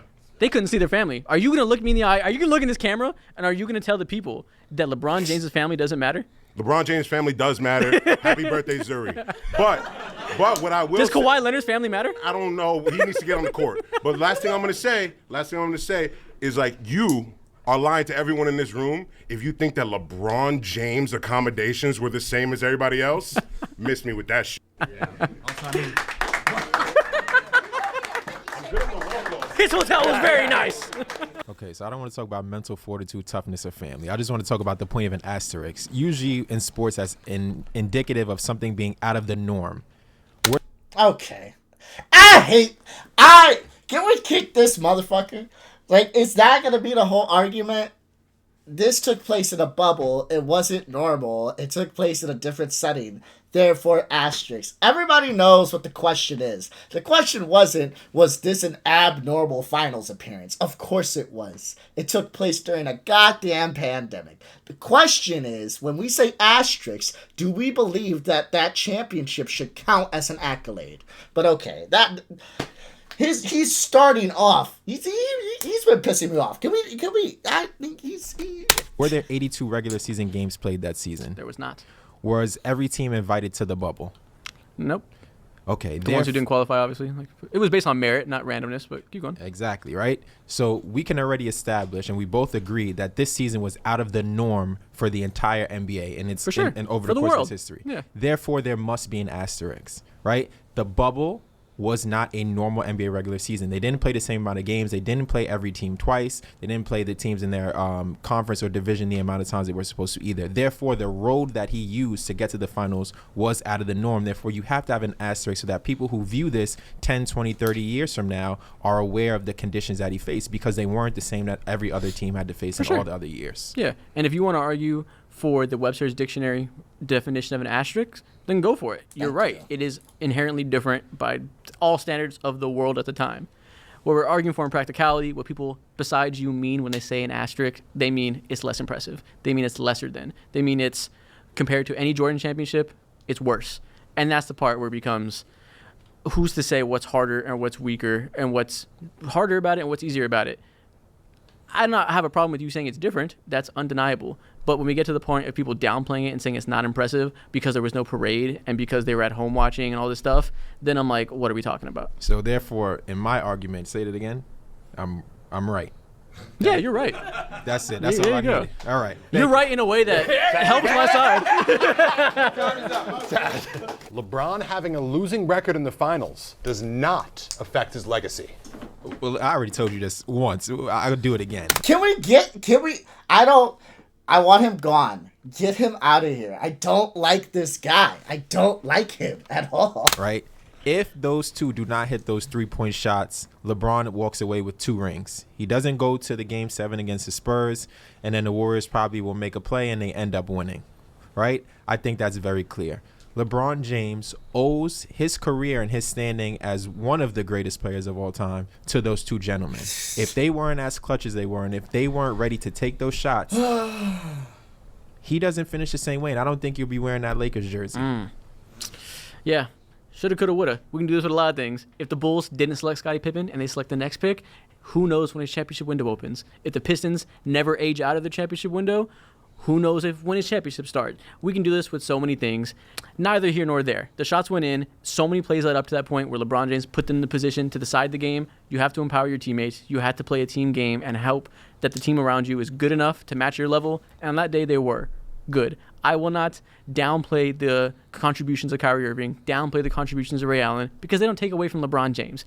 Those games do not come down to one play. Like I said earlier, if Kyrie Irving was good enough to beat the Golden State Warriors by himself and decide the game by himself, make him the GOAT today, because that's the greatest team of all time that he single-handedly took down, apparently. It wasn't just Kyrie, right? Yeah, there's a lot of people. It was It's a team also game. the NBA commissioner. he helped a bit. There we go. Okay, here we go. Here we go. The NBA commissioner. That's the reason that LeBron. But those two. Draymond Green being a moron. Let's go. Hey, listen, man. Dre makes some mistakes, but we're gonna forgive him, right? Okay. He likes to punch and he likes to kick. Everybody has problems, but we got to keep it real. You have to be authentic, right? Yeah. I know you're a super fan, and I'm a hater. I'm not a super hater, but I can hate when it's time. You know that if those two shots don't go in, LeBron James, the discourse that we're having is completely different, and it's not really shoulda, coulda. The lead up, Matt. I talked about this enough. I'm gonna give myself a headache the amount of times I've talked about it. The lead up to that matters. The lead up to those shots matter, especially that Ray Allen shot. I'm sorry, but it does. But they're so slimy. They act like that didn't happen. The woulda, we literally watched it, and Yeah, we watched it. the next morning on every single debate show, what clip was being shown? We did see the block, but the most important clip of the night is the shot, right? Yeah, We did see the block. We did see the block. You like but to slide things in like they're irrelevant. The block is just as iconic. I didn't call it if it was irrelevant, I wouldn't have mentioned it. Okay, fair but enough, fair I did. enough. It was important. But Equally the block so. didn't win the game. The shot wins the game. Chris Bosh chipping the ball out to Ray Allen, that's the play that won the game. So he owes a lot to a lot of people, right? When it came down to those two biggest moments, LeBron James relied on the players who were ready to take the shot. Mm-hmm. And that's it. Everybody owes a lot to all their teammates. I think it is a quintessential Jordan fan thing to act like that's a downside. When in reality, it's the whole system. It's a team-based game. To pretend otherwise is to not live in reality. And I think any rational fan should realize that nobody does it alone. And to even entertain the argument as if we should pretend that LeBron did it alone is just missing the forest for the trees. All right, so let's revisit those two super important plays. With or all without right? the PEDs. Yeah, well, I got to quote something, okay? Okay. I want you to tell me what you see in common in those two shots on the play call. You ready? So for the Ray Allen 3, rebound Bosh, back to Allen, his three-pointer, bang. Okay? Rebound Second Bosh, one. back to- Okay. Irving and Curry, one-on-one. Irving puts it up. It's good. Kyrie Irving from downtown. What do you see in common in those two calls? Mike Breen? Yes, but they don't have your GOAT's name in it. Oh, that's a How good does one. that affect his legacy? Does Mike Breen hate He's not LeBron? in the two most important moments of two of his rings. I don't think this person has watched more than like 5 games of NBA basketball. I'm gonna be honest with you. I don't know if she can name the starting 5 of her favorite team. I'm gonna go as far as to say that, because this is crazy. This is crazy. This is just a blatant disregard to understanding the game of basketball. He didn't say LeBron's name. LeBron's name wasn't said. Ugh. What about the 16 points that led up? No. What about the block and the trip? No. The shot. Even the thing that the guy said before, and I say the same shit to him. I don't think he knows ball. I think he thinks he knows ball. I think these guys are just haters. I feel like there's so many LeBron haters that don't even watch basketball. Their whole entire identity is just hating LeBron. Point blank period. Because he just is either ignorant and doesn't remember the fact that if it wasn't for LeBron in that fourth quarter, Ray Allen's shot doesn't matter. Or he just doesn't know because he doesn't care. He just knows the talking points. And it's the same shit with the 2016 finals. We're going to act like LeBron didn't score 41 points twice. Okay. I know what So else. how does it affect his career? You know what else? How does it affect his legacy? It means he's a loser. whenever he got the block, Mike Breen didn't say blocked by LeBron. He said blocked by James. He diminished him by not saying his main name. We might have to expose Mike Breen. You better take that up with Mike Breen. Hey, Mike Breen's on your side. I'm not Mike Breen, but here's what I can tell you. LeBron raised a generation of losers. Okay? Who did Tom Brady say he was chasing? It wasn't LeBron, the same guy who was playing in his time. It was Michael Jordan. He's chasing Michael Jordan. 4-6. Let's just expand it out a little bit more. Let's put it out a little bit more, okay? Okay. 8-8 in FIBA, Olympics, NBA. I mean, if you want to compare legacies, then you got to compare it to the GOATs, which is 11-0 in NCAA, Olympics, FIBA, NBA. That's a winner. But if you want to be like the rest of America and like LeBron's NFL team, the Cowboys, who are also losers, this is the generation that we're raising. We're going to get you on first take today. 4-6, 8-8. How does that not affect? But we're stat stuffers now. We don't care about winning. It's LeBron's. It's just talking point. It's just talking point. It's just talking point, talking point, talking point. That's all she's doing. It's just talking Also, point. one more thing. Oof, one more. If it doesn't affect his legacy, then how can someone else be the greatest winner in his time? Steph Curry and the Spurs are the kings of LeBron's generation. What we in the biz like to call that is understanding that it's a team game. That's borderline buzz for that term. Just keep going. I'll let you What slide. we like to call that is it's a 5-on-5 game, and that we understand that. And that we know that if LeBron James played with Kevin Durant, Draymond Green, Klay Thompson, that wouldn't be a conversation we're having. They didn't win because Steph Curry is the king. They won because Steph Curry got to play with the other best player of all time, who got drafted next to the perfect complementary players to build the greatest regular season team of all time. LeBron played with 26 All-Stars. I don't know. That's a pretty good hit. 26. Karen Darren Williams at age 36. Isaiah Thomas at age 36. 26. It's a big number. So you got nothing to say. It does affect his legacy. Did I say that? He's 4-6. Does it affect his legacy? Do I need to repeat the same arguments? Do we need to go over this again? Yeah, they just go to the team thing. They're like, it's the 5. Oh, the silly little team thing. Dude's a loser. The silly little reality of 5 players on the court. I hate that. Okay, last topic. LeBron is the GOAT. Men lie. Women lie. Okay. Numbers don't. Michael Jordan has a better PER 6-0 than LeBron James. He has a higher offensive and 6-0 defensive box plus minus. Okay. He has a better win share per 48. Okay. So, Michael Jordan is more efficient, better at offense, better at defense, and contributes to winning more. So how would he be better? Tell me. Well, I don't know how many of those are true. I didn't write down a bunch of numbers for this. It's true. Trust me, it's true. He's not more efficient. True shooting percentage for all their prime years. LeBron's better. I'll give that to you. Leading teams to higher offensive ratings or on-off numbers. If you want to get in the nerdy numbers game, this is I not a game you want to go down. I did. LeBron has a higher on-off number of how he impacts offense and defense. His on-off swing is higher than Jordan's. I don't know about their team offensive ratings year by year. I didn't look for that. Yeah. I don't know if that's true. Are you looking at career offensive blocks plus minus and defensive? I'm looking at career everything. I'm That's a your problem. You're looking at right career. now, If you look at their prime years, which is what everyone gauges whenever they're talking about the peak of people's, Yeah. LeBron's are typically better. So, if we look at all the relevant years only, LeBron's are better. We go on the stats. LeBron leads in far more advanced stats than Jordan does. Obviously, all the playmaking stats, a lot of defensive impact stats, he leads. He's cooking. He's cooking. He's cooking. He's frying. I love it. He's frying. Obviously, Jordan is great too. He has his steals and stuff, and that's what contributes to a defensive box plus minus. Yeah. But how you really gauge a good defender with modern analytics is looking at their team defensive ratings on and off the court, and LeBron has good ones. Obviously. Okay, all I heard was blah, blah, blah. Okay, so let me talk.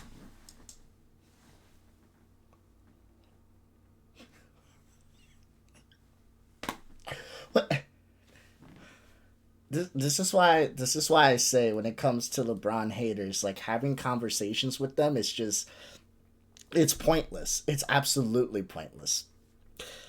He attacked each and every one of your points by bringing up numbers because you started it. You brought up numbers. He even said you want to get into the nerdy game. You don't want to do that because he probably knows his numbers as well. He brought up numbers to attack you because you decided to bring up numbers yourself. And when he brought up numbers you didn't like, blah, blah, blah, blah, blah, blah. Okay, let's move on. Okay, nice. Talk to you like a fifth grader now. He Wonderful. has more championships. He's 6-0. LeBron's 4-6, right? He is. He has a defensive player of the year. I don't know how many does LeBron have? Just like, 0. Shout out Marcus All. Oh, 0. Okay, yeah. Shout out Marcus Hall. How many defensive First all teams? defensive? Yeah. How many does? I don't remember. He has Well, them. I think Jordan has more though. He probably does. So he's a better defender, you would say. Nope. How is he not a better defender if he has a defensive player of the year? and Let's talk has more about this. Is a defensive fun one. Let's talk about the merits of defensive NBA award voting over the years. Okay.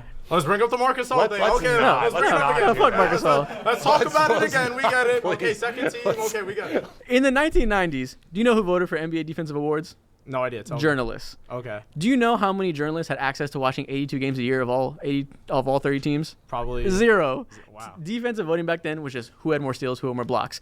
Kobe Bryant got like 8 all defensive teams in the latter half of his career when he wasn't defending a fucking thing. For historically, defensive award voting has been terrible until the last like 6 years. So, good. Jordan was a great defender for his time.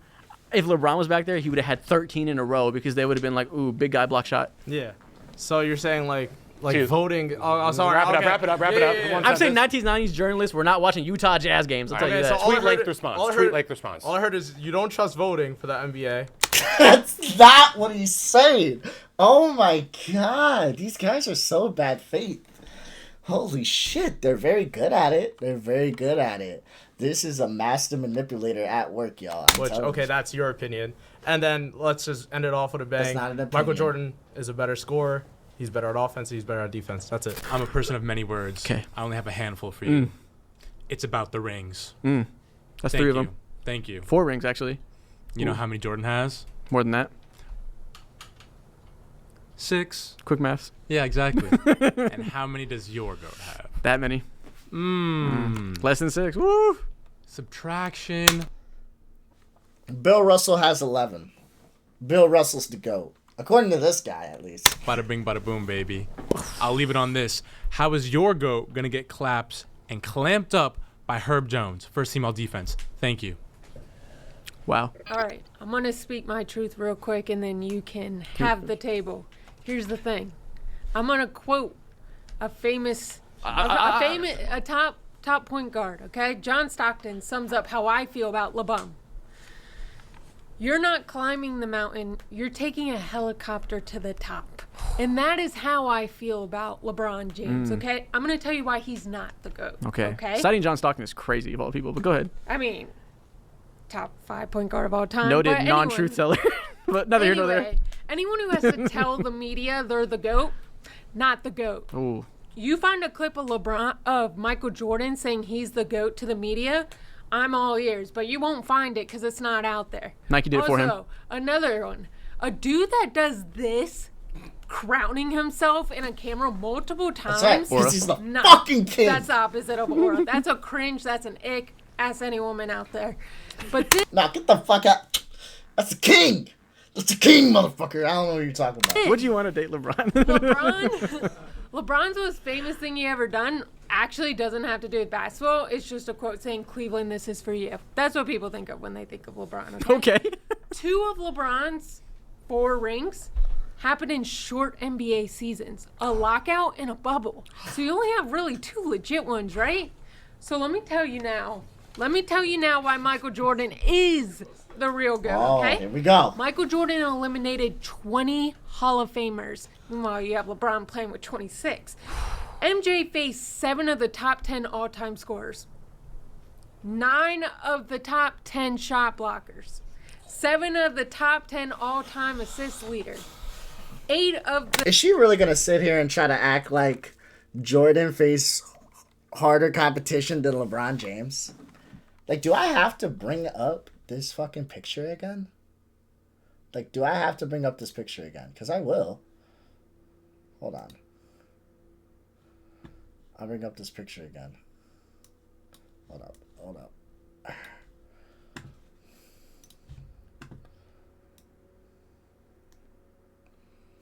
Again, like, can we stop? Like, can we stop, please? Like, can we stop? Like, Jordan's competition on the left. LeBron's competition on the right. Like, can we stop? Can we stop? Like, I don't...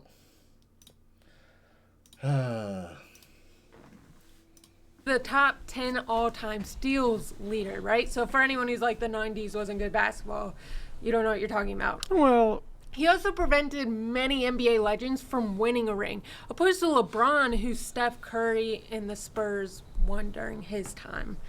And then Michael Jordan is the only player to win a regular season MVP, NBA Finals MVP, first team All-NBA, first team All-Defense, scoring title, lead the playoffs in scoring. No one else has done that. Michael Jordan's done it 4 times. 4 times. And we could go through the other stats, the ones, everyone knows, which is 6-0. This is a great Wikipedia article, by the way. Here's the last thing I'm going to say. In 13 full seasons, which Michael Jordan played, he has 6 rings, 6 finals MVPs, 5 league MVPs, 15. 10 scoring titles, 1 defensive player of the year, 9. He played 15 seasons. He played 15 seasons. He played 15 seasons.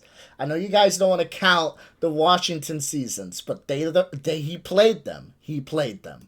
9 all defensive first teams. And if you put KD and LeBron's careers combined, this is what you get in 38 seasons. 6 rings, 6 finals MVPs, 5 league MVPs, 5 scoring titles. By the way, she said, the years that actually matter, like the seasons he actually played like full. He played 82 games. He played all 82 games his final season at NBA and played 60 games. His second to last season. Like, can we stop? I know we want to act like the Washington seasons don't matter, but they do. Like, can we, man, get the... 0 defensive players of the year, 5 all defensive first teams, and 7 teams played for. That was a wonderfully well-researched essay. Which part do you want me to respond to? Because that was 1,000 things. Numbers don't lie. I mean, I'm just going based off stats, and that's all you really need for this argument. So the cumulative stat thing is irrelevant because, of course, he went against people that are high on that list because their careers are over. Many of the people that LeBron has gone against are still going. These people are going to be up there eventually, but their careers are still going on. So that, irrelevant. Other people won during LeBron's career. Great. Do you think if Jordan didn't retire, he'd win 8 straight? I think he got bored, so he retired. Do you think we would have won 8 straight? Yeah. Great. I don't think anybody's winning 8 straight championships. So congrats, he was able to go take a break. We pretend he didn't play in 1995 for some reason. I guess neither here nor there that he lost in the playoffs to, at the peak of his powers, to Shaq and Penny. So Hakeem won on his watch, apparently, for doing that. Shout out Hakeem Olajuwon for being the only guy to win on Michael Jordan's watch. You can do this game forever. It's all contextual. If you want to spout, the accolades and stats written down without any context, you can do that. But if you want to apply a little bit of logic to it, we can understand that the best team wins an NBA championship. Jordan was on the best team because he was part of it. That's true.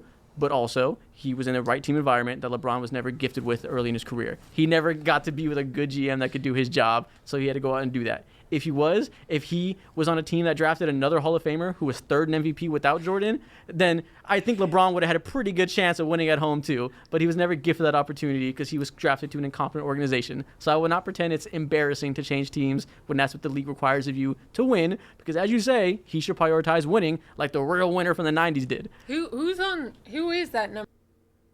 Oh my God. Who is that number? Anyway, now can y'all imagine if LeBron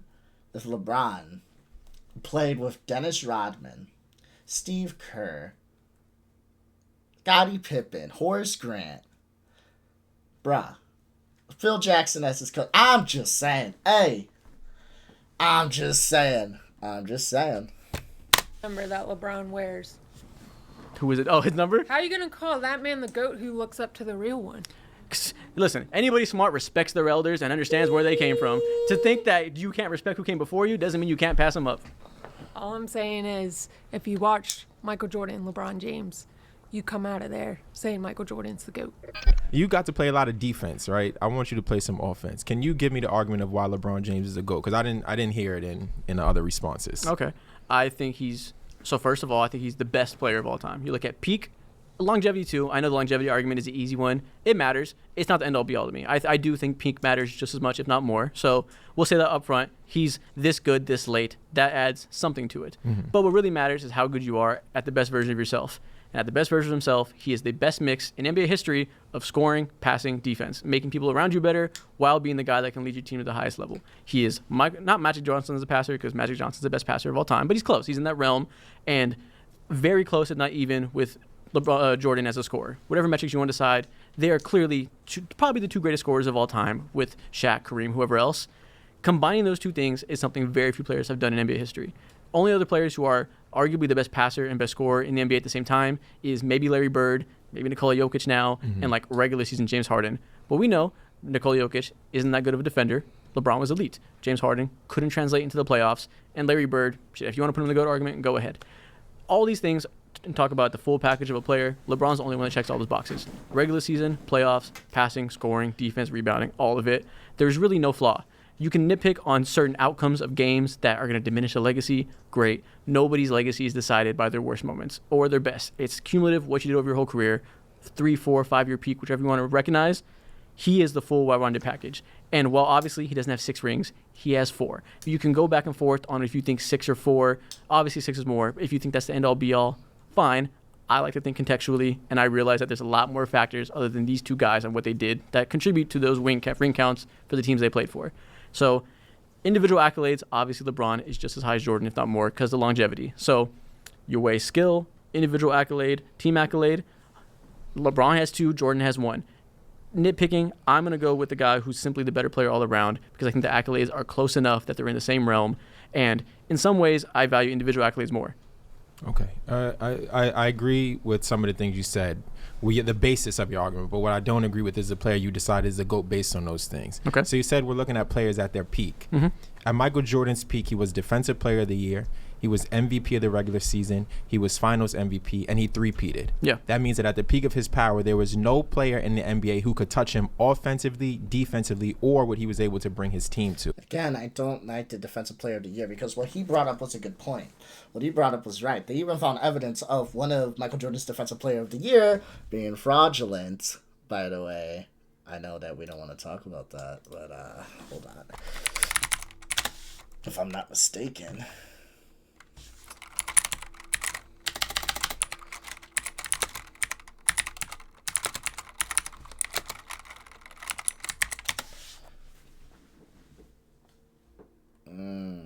Yeah, the 1978-1988 stats fabricated.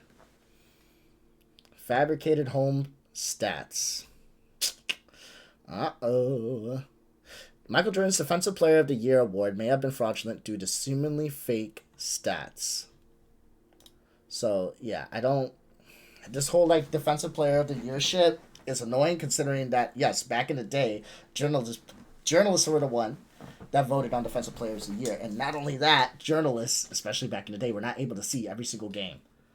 They voted on who they felt, it's Jordan. Let's give it to him. So I just... At the peak of LeBron James' powers, whether you want to start with the Miami Heat and then go into the Cleveland years in 2016, he was never able to three-peat. Yeah. Right? He was never able to be the best offensive and defensive... Again, being able to three-peat in the modern NBA is so fucking difficult. Being able to repeat in the modern NBA is difficult.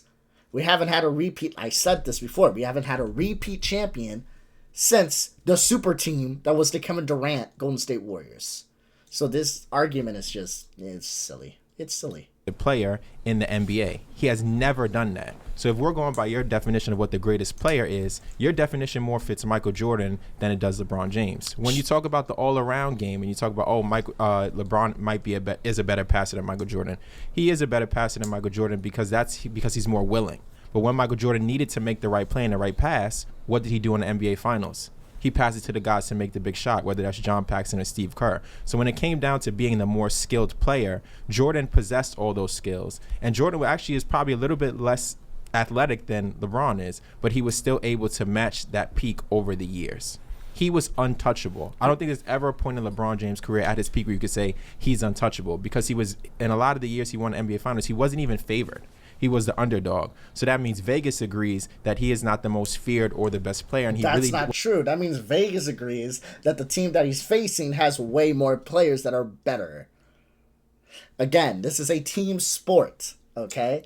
You put Patrick Mahomes on the Chicago Bears, we might make the playoffs, they ain't winning the championship. So, team sport matters. Jesus, wasn't bro. able to elevate his team consistently year over year, which is one of the reasons why we see that he jumped ship. Okay, so the only difference between him not having that DPOY Finals MVP thing is he happened to be 2 votes behind Marc Gasol. If your metric of somebody being eliminated from this convo is because 2 people decided to vote Marc Gasol, then I guess you got it. I guess that's the blemish on his career. He never won DPOY. Sorry, he was second. Still first team all defense. Still the best player at his position defensively in the entire NBA. Somebody just decided they want to go for a center more because center is more impactful, which they should have did in the 90s too, but people were less smart back then, had less years of discourse to realize that, centers impact defense more. People didn't know at the time, but over time, people understood more about the game, and now that's why you see bigs win. If Jordan played today, he wouldn't be racking up DPOYs. I'm sorry. That's just clear reality. Outside of that, you mentioned that he wasn't favored to win. It's a blemish against LeBron. Like Vegas saw LeBron and was like, I don't think he got it. He happened to go against the single most successful regular season team of all time. If any other team went against that team, they probably wouldn't be favored either. So I'm not going to pretend that it's a negative that he won as underdog. If anything, I think that's a positive because he was able to win when his team was simply inferior, as the best players should do. And that's the time. He also wasn't favored against Russell Westbrook and Kevin Durant, who were both under the age of 25, right? Because they felt that the Thunder team was better. So although he did prevail, he wasn't favored, which means he wasn't really the best player offensively and defensively, and they didn't think that he was able to bring his team to that height. Or because right? they recognized that it was a team that came off a finals loss and was still gelling together, because it's contrary to popular belief, you sign stars, you don't immediately become a great team. Plenty of super teams have failed. They had to prove it, and they did. And another thing, when you talk about offensive and defensive players, it's not just about the vote. When you look back at these careers, let's look at 1998. That's a play where Jordan makes the steal, and then he goes down and makes a shot. When we talked about LeBron moment, he made the defensive play, but on the offensive end, he came up short. All right, so that's it. He only had 40 points that game. Oh, no. That's it. That does it for the debate portion. Clap it up. Clap it up. Isaac, how do you think you did? As best as I could, getting jumped, I guess. What was your strategy? Not a lot of offense being played. How could I? Who do you think was the most convincing? The most convincing? Who put up the Jimmy Butler guy, the one who hated Jimmy Butler. How could I argue that? All right, haters. If any of you were convinced enough to be... They're not. Not a single one of them. I promise you, no one's going to raise their hand. There's not going to be a single person that says, nah, I think you made some good points. Like, it's not going to happen. Become a fan. I'll be now shocked. Now is the time to please raise your hand. Jimmy? Hell no. All right, that'll do it for the first episode of 1 vs. 10. Please let us know what topic you want to see debated next. I think it should be Jimmy Butler. You got to get back to the drawing board. Okay, that was fun. I enjoyed that. But, yeah.